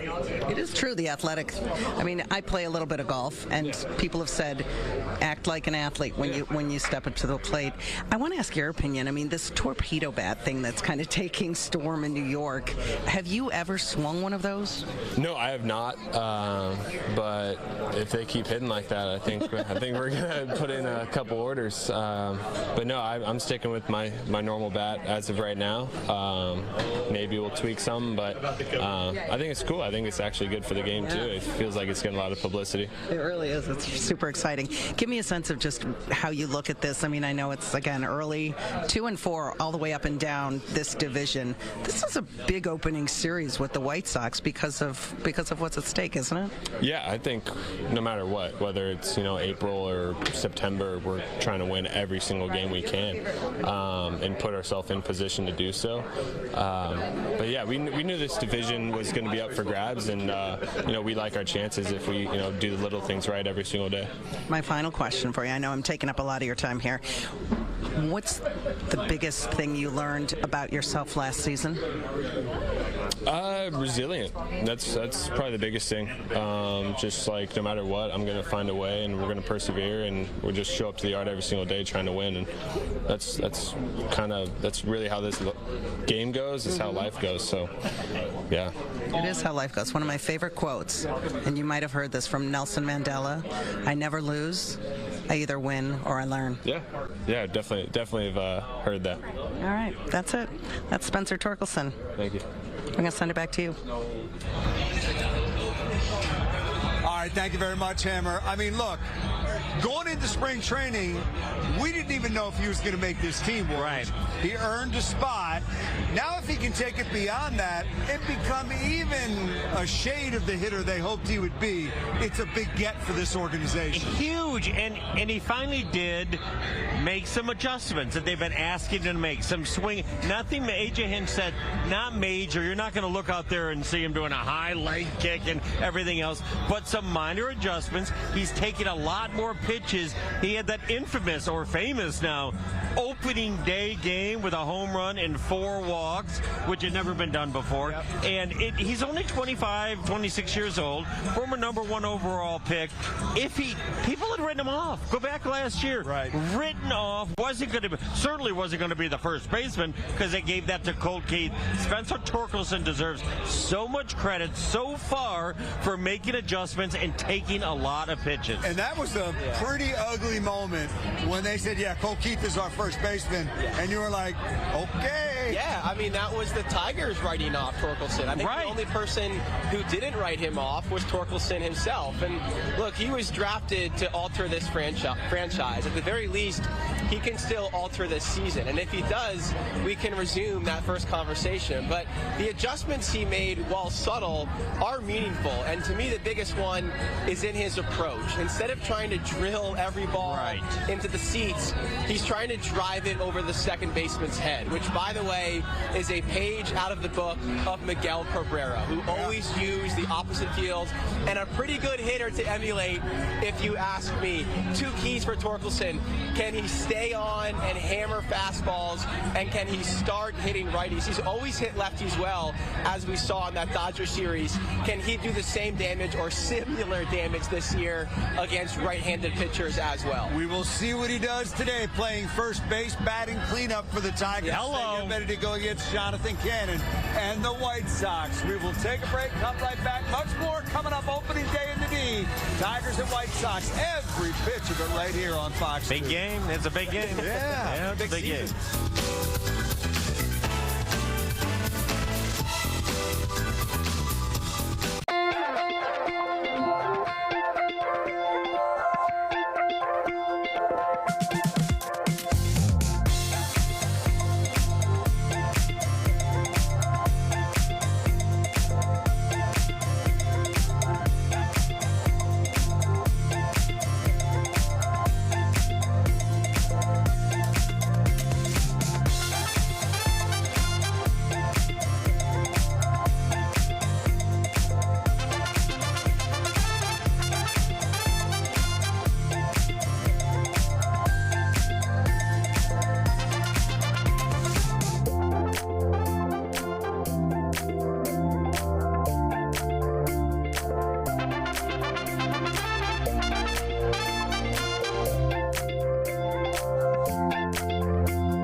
Dingler, Tigers catcher. This is your first opener in the Motor City.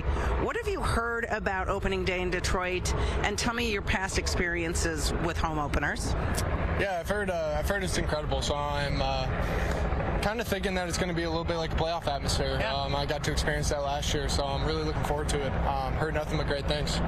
And, this is just such a special day in Detroit. Jim Leland used to say that, chances are that if you live here, you're from here. And, it's a family game. It's a romantic game. And just baseball opening day Detroit, it's all encompassing. Yeah, I mean, everybody loves their baseball out here. So, like I said, we saw it during the playoffs, and we're going to see it today, so I'm really excited. Give me a sense of what it's been like for you just to start this season and kind of the mindset that you go into. Obviously, you and Jake have a great relationship. You guys rotate. You know the staff well. How do they determine who you catch and when? And how much input do you guys have? I think it's just a mix and match. I think we ride hot outings. Obviously Jake catches Scoob. I think I'm still figuring out my mix, but just the comfort level. Going back to what you said, just having a good comfort level at the start of the season, and hopefully carry that in for the rest of the year. And this is your second time catching Jack this season. Tell me a little bit about him and just the confidence, the swagger, the way that he works on the mound, and how you guys communicate, and how much that's an ever-evolving process. Yeah, Jack's unbelievable. The command he has, the confidence he has out there, he's able to spot up whenever he wants, so it makes my job easier. So I'm really looking forward to going out today and doing that. How important is it for a player, for yourself, to get off to a good start? You have a couple big hits so far this year. Just you're off to a good start. What does that mean to you in terms of the confidence level every time you step up to the plate? It means a lot. It does keep the confidence level up. Working on a few things over the off season, they're paying off right now, but just getting the feet wet right now, and hopefully I'm able to carry on, throughout the season. All right, I feel like a lot of fans in Detroit don't know you quite as well because it's been just a small amount of time that you've been here. Give us a few little personal things. Are you a dog or a cat person? I'm a dog. Dog guy. Big dog guy. Do you have a dog? No, I grew up with 2 labs though, but no, I don't have a dog right now. What's your favorite ballpark food? Ballpark food, I'd have to go probably a hot dog. I feel like you need to do it. Mustard or ketchup, or both? Both. Who is the most fun guy in the clubhouse? Oh, good. I like this one. Fun guy in the clubhouse. We had a great addition of Tommy Candler this year, and he's been nothing short of incredible. Love this. He's a good. You got to talk to him. He's a good guy. All right, we're gonna get Candler over here. All right, that's Dylan Dingler. We're gonna send it back to you guys. We are getting ready for opening day. He's the catcher today, by the way. Yes, he is, Hammer. He is the catcher. Today's batting 7th. Another guy that, look, we don't know what the ceiling is for Dylan Dingler. But if he can scratch it again, it really improves this lineup. The offense is really intriguing. He showed some of that on that first road trip. He does have more in his bat than Jake Rogers does. They both bring their own strengths. Now, look, Jake Rogers will pretty much always catch Tarik Skubal. He caught every single pitch he threw last year. And Jack Flaherty and Dylan Dingler have developed their own good chemistry and rapport. So we'll see Hinch and the Tigers use both those guys this year. But I agree that the offensive upside of Dingler is real, and it's worth really exploring for this team this season. Let's see if Dan knows anything here, all right? Birchie, I'm going to give this one a shot. Who leads the Tigers in RBIs this year? Dylan Dingler. Dylan Dingler! Wow. Ding, ding, ding, ding, ding. 5 of them. They call him the Dingbat. Yeah. No, they better not. But no, that might end up being kind of a 50-50 split between him and Jake Rogers, and they'll each have their own personal pitchers, more or less. If he shows a bat, he's that guy. No doubt. No doubt. They're looking for consistent bats. Do you know who's throwing out the first pitch today? Oh, should I wait? I think I do, but I'm forgetting. Is it Keegan Michael? Right. Yes, it is. Funny guy. Hammer had a chance to chat with him. We're going to get that conversation poor guy. when we come back. Oh, the poor guy. I think he'll survive. It's the opening pitch you worry about.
openers does bring out the celebrities. Oh, it's Look who's here. The first pitch. Woj is in the house. Keegan-Michael Key's going to be throwing out the first pitch. Hammer had a chance to talk with him. And welcome back to Comerica Park. This gentleman needs very little introduction. Keegan-Michael Key. How are you? I am wonderful. How are you? Welcome to opening day 2025. Look at not a cloud in the sky. It's gorgeous. So it was meant to be. On the list of opening days, weather-wise, in Detroit, This has got to be up there. Other than the one in July 2020. Right, tell me how the phone call went when they said, "Hey, we want you to throw out the opening pitch." Well, after I picked myself up from the ground, from the fainting from sheer ecstasy, I was just so honored. This is one of those things where you don't even think to dream about this, that this would happen to you in your life, and so it was wonderful, absolutely wonderful. Here they call on the list of cool things that you have done in your life. Oh no, this is up. Well, let's see. Let's wait for the pitch. Let's wait for the pitch. I was just gonna say, have you practiced? I've practiced my butt off. Do you get to decide from the mound or in front of the mound, or do they? No, I'll pitch from the mound. Okay. I've been practicing the real distance, so I'll pitch from the mound. I've got my spot. I got it all. It's why when you see these guys on the mound, there's all this stuff, and there's people all around you. It's freaky. I threw out one once and it barely made it. You just gotta lock in. Let me ask you this: as a Detroit sports fan, obviously we saw you at Lions games. You love this city. You love the energy. Do you notice a difference, though, like kind of the evolution of Detroit? I mean, both sports-wise and socially and culturally, this is certainly a different place than it was 30 years ago, and definitely a different place than it was 40 years ago. But I think that I have. There's a market change. Also, right now, what is going on with all of our teams?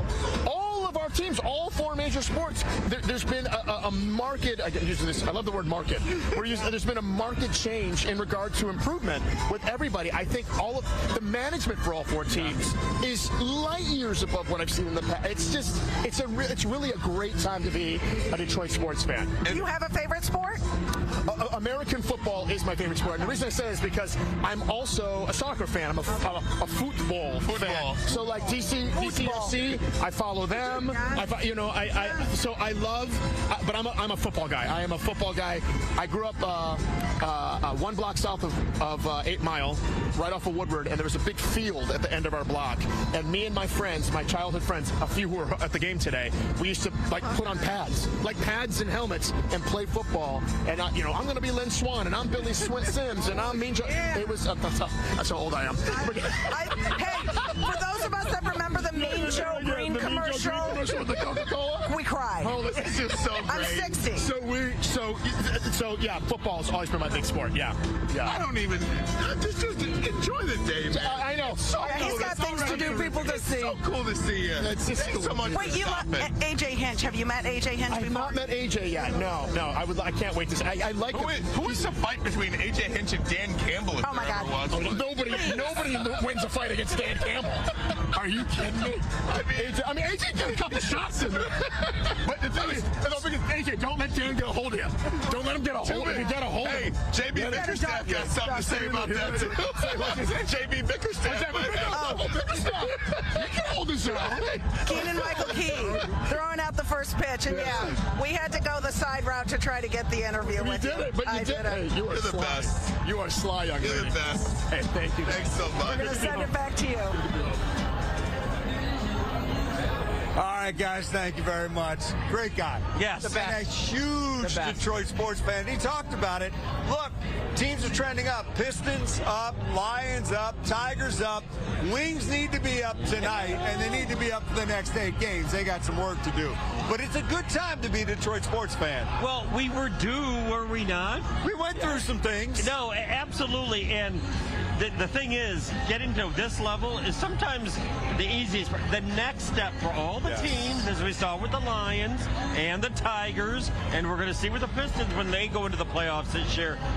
And we're waiting on the Wings, which that does not look good right now. No, it does not. When you get coffee with Stevie Y next week, make sure to ask him when they intend to make the playoffs. I will ask, for sure.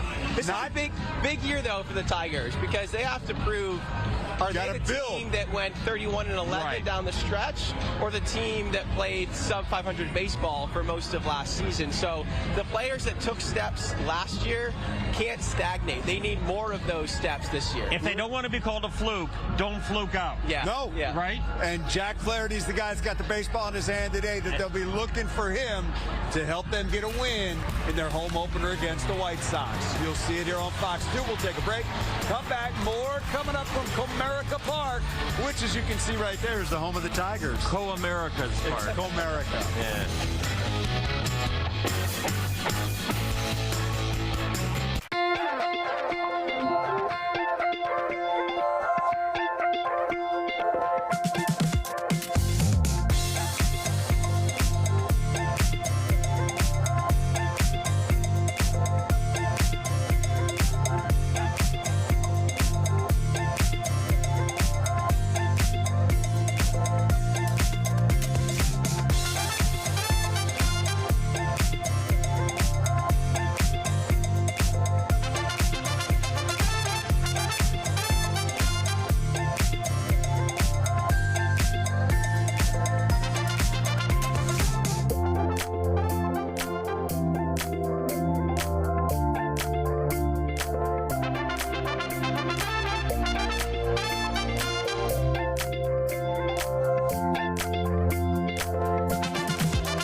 Welcome back. It is opening day in the D, the most exciting time for a lot of people. It's like a holiday down here, and it is rowdy. Right now we're at Engine 1 with Detroit Fire, and it's a rowdy time over here. This is one of the rowdiest tailgates that we have been at.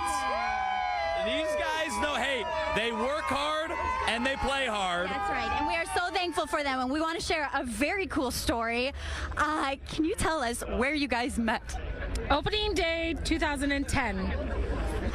Yeah, opening day 2010 is our 15-year anniversary today. And it's been love since. It's been love since. And there was a special guest at your wedding, right? Pause. Imagine Pause showing up at your wedding. And ever since then, have you been coming to these opening days? And we haven't missed a day. Except when I was pregnant.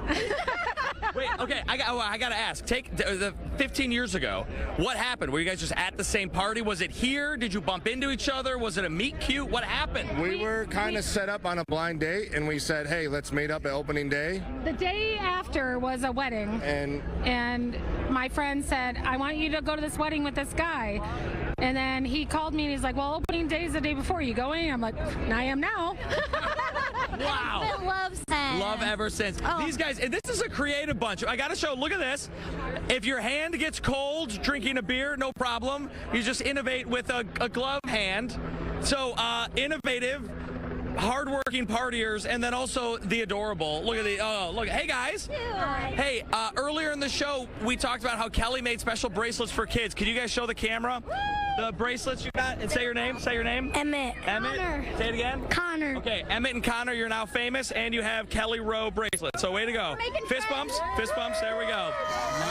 This was such a blast. We are going to continue to have a wonderful time. In the meantime, we'll send it back to Lauren Edwards. Lauren Edwards, over to you. You know what? The festivities, the fun is still happening out here. Opening day is absolutely a holiday. And next to me, and I have a lifelong Tigers fan, which I love meeting him, Doug. Tell me something good about today.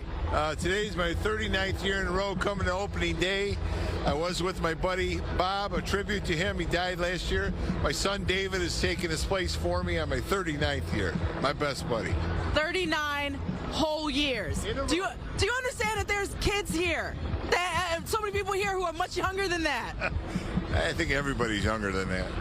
Okay, so I gotta know, since you're a lifelong Tigers fan, are the Tigers going to be the hottest team in the AL Central? ALC, and I'm going in today to buy my playoff and World Series tickets.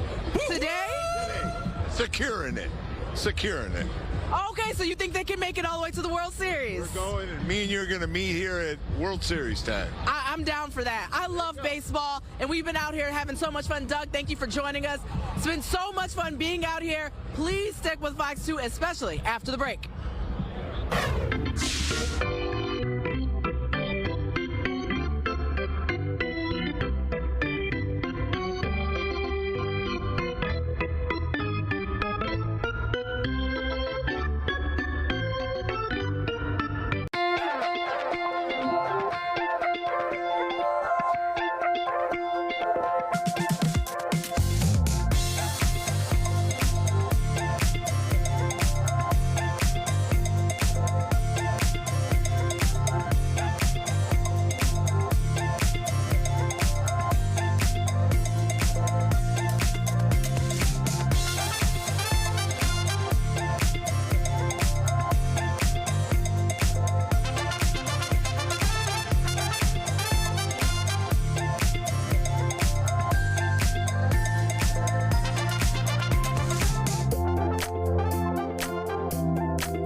Looking down on the city of Detroit from Sky Fox, fans filing into Comerica Park. Home opener for the Tigers, less than an hour away from first pitch as they get ready to go against the White Sox. And look what just showed up on the set.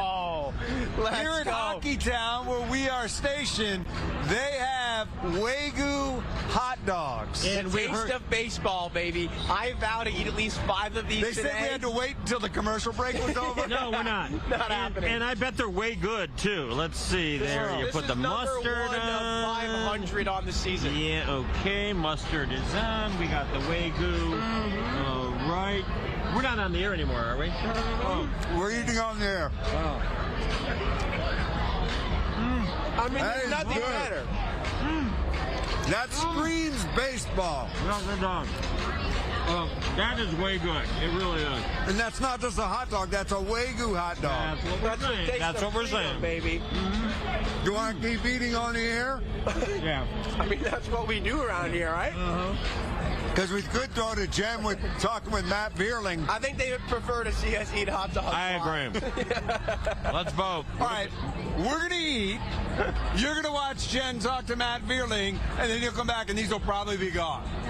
That's how it goes. I hope so. Thank you, obviously, you know, pulling for the guys super hard and everything, but it's hard watching, you know, on the TV at the same time. But yeah, they're playing pretty hard, and it's a lot of fun watching them. And yeah, so. Did you stay up for those late night games? It was hard to. I was literally telling Parker that I was like, I think I missed some of the one of the games because we had early rehab here. So I was like, I don't know if I'm gonna be able to wake up at 7 and stay up till 12:30 at night. I don't know how everybody does it on the West Coast. But yeah, it was kind of hard to stay up for all those. Can you just give us a little bit of where you're at right now? Yeah, doing everything but throwing. 6 weeks is coming up soon. I'll reevaluate then with the doctors and the training staff, and then we'll kind of hopefully move forward from there. But everything's going good. Everything's progressing well. Rehab's going good. Hitting's going great. So just doing everything I can. You seem to be in pretty good spirits. What kind of things do you learn about yourself when you are rehabbing and away from your teammates, and have there been some kind of dips mentally? Yeah, there definitely have been some dips mentally, not being able to play. But as far as like the timing of when it happened early in spring, kind of gave me a little bit of hope. But then also, you know, knowing the severity of it, it could have been worse. Knowing that I kind of got lucky there that it wasn't worse, definitely picks me up too. So also, you know, I got Parker with me, Lang's up here, so you kind of band together with those guys. We're in here grinding every day, trying to get healthy, doing everything we can. We're watching the boys play every night. So Parker and I were living together down in Lakeland together, staying up, watching the games. We had a little party for opening day with all the boys down there. We had Cobb there and Urquidy and Wenzel and everybody. So we had like some steaks and some pizza. It was a good time. But we're doing everything we can. We're rooting everybody on, and obviously sucks to not be out there with the boys, but we're pulling for them hard, and we know they're grinding, and they played great over there. They played their off. All right, Matt Vierling. You guys eat slowly, dude. I still got what a bite are you waiting for? I still got a bite. You're going to finish it up. While he eats, this is part of the story for the Tigers, the guys that aren't playing. Yep. Matt Vierling, Parker Meadows at the top of that list. Now, look, if Tork hits and some of these other guys hit, that lessens the blow, but these are guys they were counting on. Yeah, and they're feeling the blow defensively more than anywhere else. And I think we saw it for the first time in that game against Seattle on Wednesday, when with 2 on and 2 outs in the second, obviously Colt Keith botches a routine grounder to second, but more glaringly on the next at-bat, there's a fly ball hit to left center, and Ryan Kreidler, a natural shortstop, takes kind of an uncertain route, jumps early, can't make the play. The Mariners score 2 runs. Parker Meadows makes that play with ease. In fact, he makes it look so routine, we probably don't even talk about it the next day. When we do talk about things like defensive runs saved and outs above average, that's what it looks like in real life. A play by Meadows there would have saved 2 runs. The Tigers win that game 2-1. Instead, they lose it 3-2. Meadows cannot get back for this team soon enough. And you know what's amazing? Do you know how many errors the Tigers have? That too. Do you know how many errors the Tigers have so far this season? 0. 1. By Tork. 0 would have sounded better. I know. I know it's not all about mental errors. Right. Correct. It is all about defensive runs saved and everything else. But if their defense can just hold its own and not make glaring mental errors, then they can survive until who comes back? The only mental error you made is him. It's not finishing that off. You gonna finish that? Yes, I am. Get away from me. Take a break. Come right back. Tigers, White Sox today, right here on Fox 2. Hey. We are less than an hour from the opening pitch. Knock it back, Woj.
Man, you think back to last season, it was that bullpen in those chaos games that seemed to just be kind of the fuel for them. Tyler Holton was a big part of it. He was a Cy Young candidate by the end of the year. He picked up one single Cy Young vote. More than you or I got. Yeah, well, he had a chance to talk with Hammer a little bit earlier. Let's pick up on that conversation. We'll come back, talk a little Tiger pitching. So give me a sense of what the first road trip was. How do you kind of gauge the results and what you guys were able to do out west? I mean, we're right there in every game. Didn't come away with as many wins as we thought we could have had, but it's a good team. We got a lot of fight, and I think once we clean up, over the rest of the season, I think we're going to like where we're at. Give me a sense of what it's like when you guys are in the bullpen and you get some new guys out there. I know that John Brebbia is kind of a character. What have you learned about him in this short time? A lot of energy, a lot of personality in the bullpen, and between the new guys, him and Canley, and just two great additions, two great people, and great ball players. Yeah. What does it mean to be back home for opening day to you? I mean, this is a huge bash in Detroit, and I'm sure that you guys feel that energy and try to absorb it. For sure. It's been a long time coming. Look forward to it all off season, and hopefully we can give them a great performance today. I know they're going to give a great performance for us, so I'm just excited to see the fans. I haven't played in front of them in a long time, so I know there's going to be a lot of energy and a lot of excitement around this game, around this weekend. Yeah, well, actually, the last time you guys did play in front of them was postseason play. I know that gave this ballpark and this city a little bit of a lift. How much fun was it, and can you draw on that energy and excitement as you guys come back? I mean, it seems like Detroit's really a city on the rise, and a lot of the teams are kind of leading the way. For sure. I can't help but have that feeling right now. Being the last time that we were in this clubhouse, the excitement and the energy and the feeling before the game. So hopefully the fans feel that as well, and we can keep up right where we left off. What are some of the processes you were working on in spring, and what do you feel like you've brought into this season that has helped you improve as a pitcher from last year? Just preparation. Get back where I was, ready for another full 162 and hopefully a lot more than that. So I think everyone has the same mindset going into the season and getting the body ready to go for another long season. All right, and my final question for you. We've talked to several players, but I don't think I've asked anybody to scout the White Sox. Every team in the Central is 2-4. Kind of just give me a sense of what this weekend's series stacks up. You summed it up. Hopefully we can get some wins and keep moving on one day at a time. Thank you very much. Thank you. Appreciate you. Yep. Have a good day.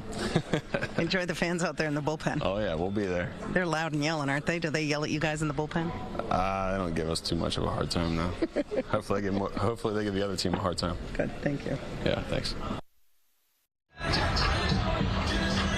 Tyler Holton, part of that bullpen, part of the chaos last year that helped lift the Tigers to that playoff spot, then that playoff run. 66 games for him. And this bullpen again this year, look, we love the starters, but that bullpen's got to be strong again. And you know what's amazing? It's so deep with the chaos, but the guy who technically was a closer a lot last year, Jason Foley, is in Toledo. Yes. And they just keep churning them, and I do totally get it. It has been, I know it's only 6 games. It has been a little bit of a slow start. The Tigers have actually hit better than they've pitched so far through 6 games, but that will turn around, and I do think Tyler Holton is the linchpin of that bullpen. Yeah, the best bang for the Bucs signing they made this winter might have been Tommy Canley, who was really, really good reliever for the Yankees for the past 3 seasons. He will throw 25 changeups in a row if he feels like it, and you still won't hit him. I think Hinch uses him this year in a lot of big spots. I think Canley delivers for him. Take a break, come right back. We are closing in on the handoff, and we'll send you over to FanDuel, and they'll take you right up to the first pitch at 1 o'clock. More coming up after this.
Petry, thoughts? I've got 3 thoughts for you, Dan, for this season. Jack Flaherty goes over 15 wins. Riley Greene hits over 30 home runs. And Colt Keith, and this is a big one, finishes with an OPS, fancy stat, over 800. Whoa! Wow. I got one thing to say. To start. What do you yes, got? be careful today. Only one team in the AL Central has a plus run differential. The White Sox. Seriously, a plus differential. Have staying power? Yeah, no, it does not. But just be careful today. 34 minutes it does. Yes, it does. Hey, look, guys, what a day to be a part of. Oh, incredible. This is such a special day in this city. The only way we'd be better if it was 55 degrees. The late, great George Kell is in my ears forever. Great day from 55 degrees at the ballpark. George Kell loved it to be 55 degrees. Well, it might be right around 55 degrees. Hey, that's going to do it for us. Thanks for making us a part of your morning. We're going to hand it off to John Keating and Dan Petry, who are going to take you up to game time and the FanDuel broadcast. We'll be back afterwards with our post-game show. Have a great opening day of the D, everybody. Woo! 55 degrees.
Back like a pro with Chase Freedom Unlimited. How do you cash back?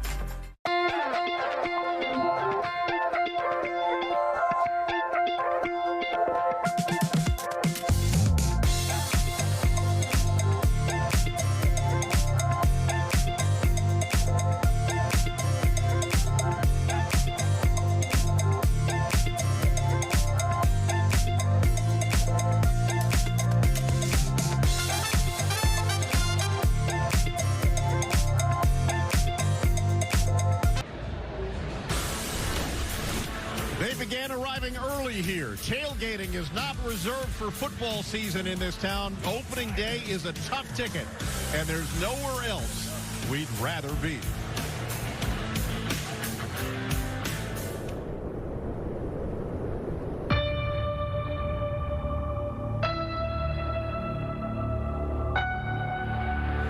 There is something special about a ballpark, which sits and waits for another dawn. Big Stadium is a scene of action. That makes everybody happy because Detroit is always a red-hot baseball town. Open your eyes, look around, and take a mental picture. Moments like this shall live on forever. That has arrived today. It's where magic happens. 1-1, sky to right. Deep and Jay Towers in the morning, 100.3. We're like, are you going to have some people show up here? Well, and thank God he had the coffee going because we took some, which was great. So we hung out with DJ for a while. Then we went to the other side of the lot where one of our favorite groups of tailgaters, they were out there throwing the ball around, having a little catch. Yep. So we got a chance to hang out with them where they told us that they've been doing this for about 20 years, they said, right? You know what I learned is that this parking lot outside of Bookies, a lot of you guys know where that is. It's a fun sports bar downtown. It's home to a lot of tailgaters who come to this spot every year, so they've been here year after year. It's Elizabeth and Clifford Street, and so it's like the same groups over and over and over again. And it was funny because we see them every year, and we talk to them live on TV, and then after we talked to them, my buddy texted me and he said, hey, I play softball with that guy. And for me, like, that's one of the coolest things about opening day in the city is it's the weird connections with people that you would never think would be connected. But they are, and opening day brings you together. And it's been nice because sometimes you might not see the most families out and about because of alcohol consumption that is in moderation. But we saw a lot of kids today, and that was really special to me. I try and track some down so we can say, you know, it's a family And our creme de la creme of opening day coverage every year is the Trebuchet. It's a Trebuchet, which is like a catapult, but it's slightly different technology, and it launches a beer like 60 to 100 feet through a parking lot. We meet up with these guys every year. Joe does it every year. Joe's not here this year. Joe and his daughter Molly, who was my coach year after year. She was pretty young. You said that. She was your coach. That makes no sense. What do you mean? Joe's daughter? Yeah, it was my coach. You don't remember that? She stood next to me the first year, and she looked at me right before I was about to catch it, and she goes, "You can do it. I believe in you." And I went, "Oh my gosh, I am dropping this sucker so I understand. hard." I get it. Okay, so Joe every year does it. Joe wasn't here this year, but our fearless producer, Dylan, reaches out to Joe and it somehow talks him into it. I think maybe he threatened his life. I don't know. The details are unclear. But Joe couldn't come, but his dad, Tom, showed up with the Trebuchet, and so we're going to do it. You know, we do it every year. We're going to do it. Kelly says, I'm not doing it. I did it the first year. I embarrassed myself. They put it in the promos 100 times to me dropping it. Yeah, it did live long in the Fox 2 promo department. But Kelly was like, I'm not doing it this year. And the crowd started chanting her name. Kelly, Kelly, Kelly. Nothing like a little peer pressure. So she gets out there. She's got a baseball glove on. They launch this can of beer high into the air, 75 feet long. Kelly catches it. Kelly catches it. Peaked right there. It was just kind of one of those blind. And then I was just in such shock. I started jumping up and down like it happened. It's funny because, like, if you're not having a good day, after you accomplish that goal, Kelly, you couldn't talk Kelly down from the cloud that she was on. Okay, and especially since last year, this one, he caught it with interference. A woman kind of like walked in your way. I know, that was weird. But he still caught it. Yeah. And then Longstreet comes by and catches it on roller skates. As he's falling over. As he's falling over. So how am I supposed to compete with that? Right. So anyway, so this year she did compete with that. Kelly caught it. I did not catch it. So this year is it's a big X for me, but that's okay because opening day is not about showing off. Oh, you say that. It's not about accomplishments, what you did do, what you didn't do. What it's about is coming together with friends. Oh, stop it. Last year you were so competitive. You are failing the friends part right now. He talked so much crap over the years. I mean, he bullied me. Well, there was that one year where we had like competitions every tailgate we went to. Well, I lost all of them. And then there was that one axe throwing where you did pretty good. And then I went up and just went bing, bing, bing, and somehow just... Remember this year where you dropped... I dropped it. Yes, I didn't catch it. You caught it. You're the winner. Congratulations. I'm proud of you. Yeah. I'm proud of you. Well, the tailgating continues here, Bree, down at Elizabeth and Clifford, right outside of Bookies. And they're having fun. I suspect... I would guess, what do you think, like a third of these people are going to the game and the other two? Yeah, my friend Alina over here. Hey, hold on, I'm about to yell. Oh. Alina! Hey! What are you doing? Get over here. Alina, come on. Get over here. So this is Alina's birthday was on Friday, this past Friday. Happy birthday. And for her birthday, all she wanted was for her whole family to go to opening day together. They're all here. How special is that? It's really incredible. Our family has grown so much, but it's really special for us to be here, just the four of us, original of our family. And I'm so excited for opening day. It's my favorite time of the year because the city opens up, and we're so excited for Tiger baseball. Yeah, what do you expect this year? Well, we have a couple injuries, so I'm not thrilled about that, but that happens. That's normal. And I just think because we are such a young team, it's really going to be exciting. And I was interviewed last year on opening day, and mid-July I wasn't thrilled about what my prediction was, but hey, I thought the Tigers were going to do well, and look what happened. Wait, I got a question. It's for your birthday, you asked for your family to be together on opening day? Yes. So wait, were you like the 9-year-old kid on Christmas that asked Santa for world peace? Is like, that was you? Oh, you really know me. That is so true. If you can't tell, this is my friend, and I'm very proud to have her as one. Thank you so much, darling. Nice job. Happy birthday. And her whole family's here. Go Tigers! You heard it straight there. What do you think, Derek? What else? Did we miss anything? I think we're good. I think we'll get it back to Bree, and then I think... Oh, wait. One more thing. I do want to mention the Michigan Panthers are tonight. It's opening day for the Michigan Panthers. Yeah, show off this sick jacket. I am lucky enough to be their host for the second year in a row. Fancy. Yeah, so I'll be there hosting the games, and that's at Ford Field, 8 o'clock. If anyone didn't get to do opening day fun, the Panthers are super awesome, and the tickets are affordable, and you can flag me down, and I'll say hi, and we'll hang out. So, all right. You know Great what, job, Kelly, Derek, I gotta say, I'm loving all of the swag that I'm seeing, especially that Michigan Panthers jacket. That's really cool. Kelly, you might have to grab me one of those tonight while you're there. But I'm seeing some Detroit Lions swag back there, too. I mean, Detroit is on fire right now. It really is. It really is. And one last thing I want to say, Bree, because it deserves being said, Kelly Rowe has like an 18-hour workday today, this woman has shown up with a smile on her face, and I know, and she has been pivotal and key to this day, and she just deserves credit. You work a long day like that, you get a shout out. You are so nice. Kelly, don't you just love Derek? For all the Derek? crap you talked the last couple of years. I do, but I'm still no. But thank you, and this is all just fun. We've just been at tailgates all day. I mean, come on. And no, it's been super hard work. Just knock it off. It's been really hard work, and we probably deserve a raise. I don't know. We'll talk about it later. Talk to him. Yeah, just throw that in there. All right. We will check in with you guys later. Well, Fox 2's Erica Francis was also out and about. She checked out all the action at Grand Circus Park. Check this out. Happy opening day, Detroit. It is absolutely beautiful out here today. Love to see it. The party's started early. Right now, we are at Grand Circus Park. I've got Laura Dean here, the director of parks. You guys always throw the best parties. Everything kicked off at 9 today. What are we doing? You know what? We do have the best party in town, and it's free. So we're here from 9 until 5 today. We have a Miller Lite bar, a couple of them all over the park, so you don't have to wait in line. There's 6 different food trucks with all the food truck fare that you would want for opening day. We've got hot dogs, we've got hamburgers, we got barbecue and tacos and so many more. And then we have giveaways too. Okay, So I'm listening. You can come and get some hats, some swag, some t-shirts, really rock out. Are you kidding me? Yes. Like next week. I love that when it really warms up. Yeah, for sure, and show my Tigers spirit. So, and then we have a DJ here all day, and then we're showing the game on the screen. So, totally free event for the community to come to. A fan favorite for sure. This DJ, by the way, is playing the best music because I've been here since the start, and I've just been bopping up and down.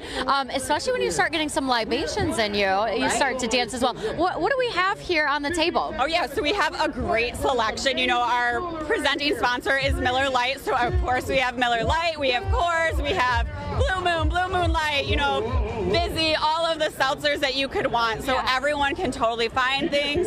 We're also doing sample giveaways, so if you haven't tried a Blue Moon, you can totally try a sample or a Peroni.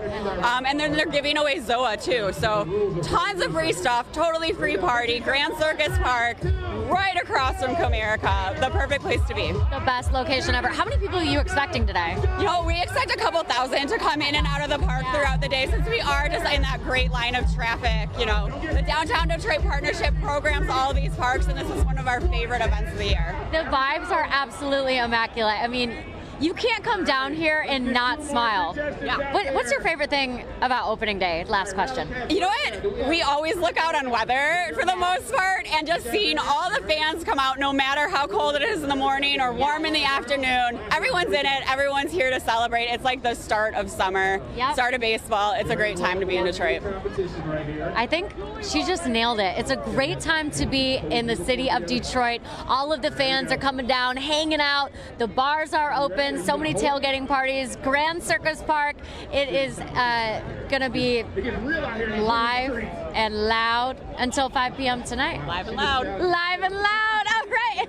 And we are going to send things back to you guys in the studio in Detroit. Erica Francis, Fox 2 News. All righty, so much fun happening in downtown Detroit in our beautiful city, giving you a live look at all the action right here on Fox 2 Detroit Live. This is Comerica Park, where everything is going down in about 30 minutes here. That's when the first pitch is. And you can still buy tickets, actually, to go. $73 was the cheapest price. $530 was the most expensive. Now, we've got a whole list of things that you can do, that you can't do, that you can bring, that you can't bring on our website, fox2detroit.com. Be sure to check that out. But in the meantime, we're going to go to a quick break. We're going to check in with Derek, see how the forecast is out there, and also Dan Miller to get what we can expect for the actual game. That's all happening after the break.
Welcome back to Fox 2 Detroit's Live. We're looking live at Comerica Park, where the Tigers' first pitch is expected to happen in about 25 minutes here. The game is getting there. We are almost there, real close. The excitement is brewing throughout the entire city downtown. But I bet you're wondering, what is the weather like? It's 48 degrees right now, but is it going to hold up until the end of opening day, until around 4 or 5 o'clock? Let's check in with Derek Kevra. Here he is in his Tigers hoodie. Hey. Bree, hello. Tailgates. People are still tailgating, even though the game's... Hey, what's going on, guys? Even though the game is starting pretty soon, we still have a lot of fun happening behind us. People are... You know, I will tell you this. It does seem like slightly more responsible this year, which is a nice thing to see. But having fun nonetheless. We're looking at temperatures today, guys, that are going to be close to around 50 degrees for a high temperature, 50 degrees for a high temperature, with the current temperature sitting at around 48. Let's take a look at those weather graphics. Weather computer number 1, we're going to see a live look outside the city of Detroit with a number near 48 degrees currently. Across the state, there is some cooler air more into mid-Michigan and northern Michigan, with those numbers closer to around 40 degrees. We're looking at 44 off into the thumb, and again, those 50s just down to the south. We will get into the 50s later today, but it's going to take a few more hours through the afternoon, but it's very comfortable in the sunshine. I mean, you're looking at mid to upper 40s in the sun. That ain't too bad, especially for opening day, where oftentimes we get snowflakes around here. We will take this every day of the week. All right, 53 today. Showers are possible later this evening and tonight as we drop down to 43 for an overnight low. An interesting thing about the 7-day forecast, Bree, I know you're going to look at it and you're going to say, I don't like it. And you're not wrong about it. I mean, there's a lot of 40s. There's a 30. There's a chance that we could see some winter weather move back in. But the best thing about it is that the best weather day is probably today. And today is the day where we needed the weather to be good so we could have fun down here at opening day at the tailgates. All right, people are getting a little rowdy now. So, Bree, we're going to send it back to you. Derek, I know you've been out there all morning experiencing the highs and the lows of the weather this morning, the highs and the lows of tailgaters, fans, all the things. It seems like they're getting pretty hype right now, getting ready to head over. How many people are out there, you think? Oh God! I mean, it's thousands of people are out here. I mean, there's a lot of these lots. So you've got like this lot here. You've got a lot that's just like it over there. Another one right next to that. 2 more across the street. So what you see behind me, multiply it by 9, and that's probably what you have just in this general area. Not to mention the other side of the stadium. So yes, a lot of people are out here, and they're enjoying the fact that they don't have to be wearing winter coats. Right. Yes, that is definitely the highlight of the day here. And I saw that you and Kelly, you guys were on the cycle bar earlier. I know that had to be a great experience, driving around downtown Detroit, really getting to see the whole thing, all the fans getting geared up, ready to go and celebrate the Tigers. Yeah, the pedal pump was a very fun thing. It's always fun to do that because you can pedal, but you don't have to. Like, there is a motor to it, so it kind of goes around and you can just enjoy it. We just took it on a little joyride around the area, which was cute. But yeah, those are out. You've got those bikes that like tug people along. Those are out and about. It's just a fun day in the city. Yeah, definitely. I know that was one of my biggest revelations when I was on the cycle bar, the little pedal bar, is that you don't actually have to pedal. You can just sit there, have fun, eat, talk to friends, drink, just have fun. Just kick back and relax. And yes, it's a great time. And we sat back and relaxed. That was our thing. We enjoyed it. All right, Derek. We will catch you later. All right, well, our Dan Miller, he's over at Hockeytown getting ready for the big game. He is there to break things down for us about a little bit about the gameplay, what's going to happen out there. I know that we've had quite a few injuries for the Tigers, but how is that going to round up today when they hit that field? Dan, how are you?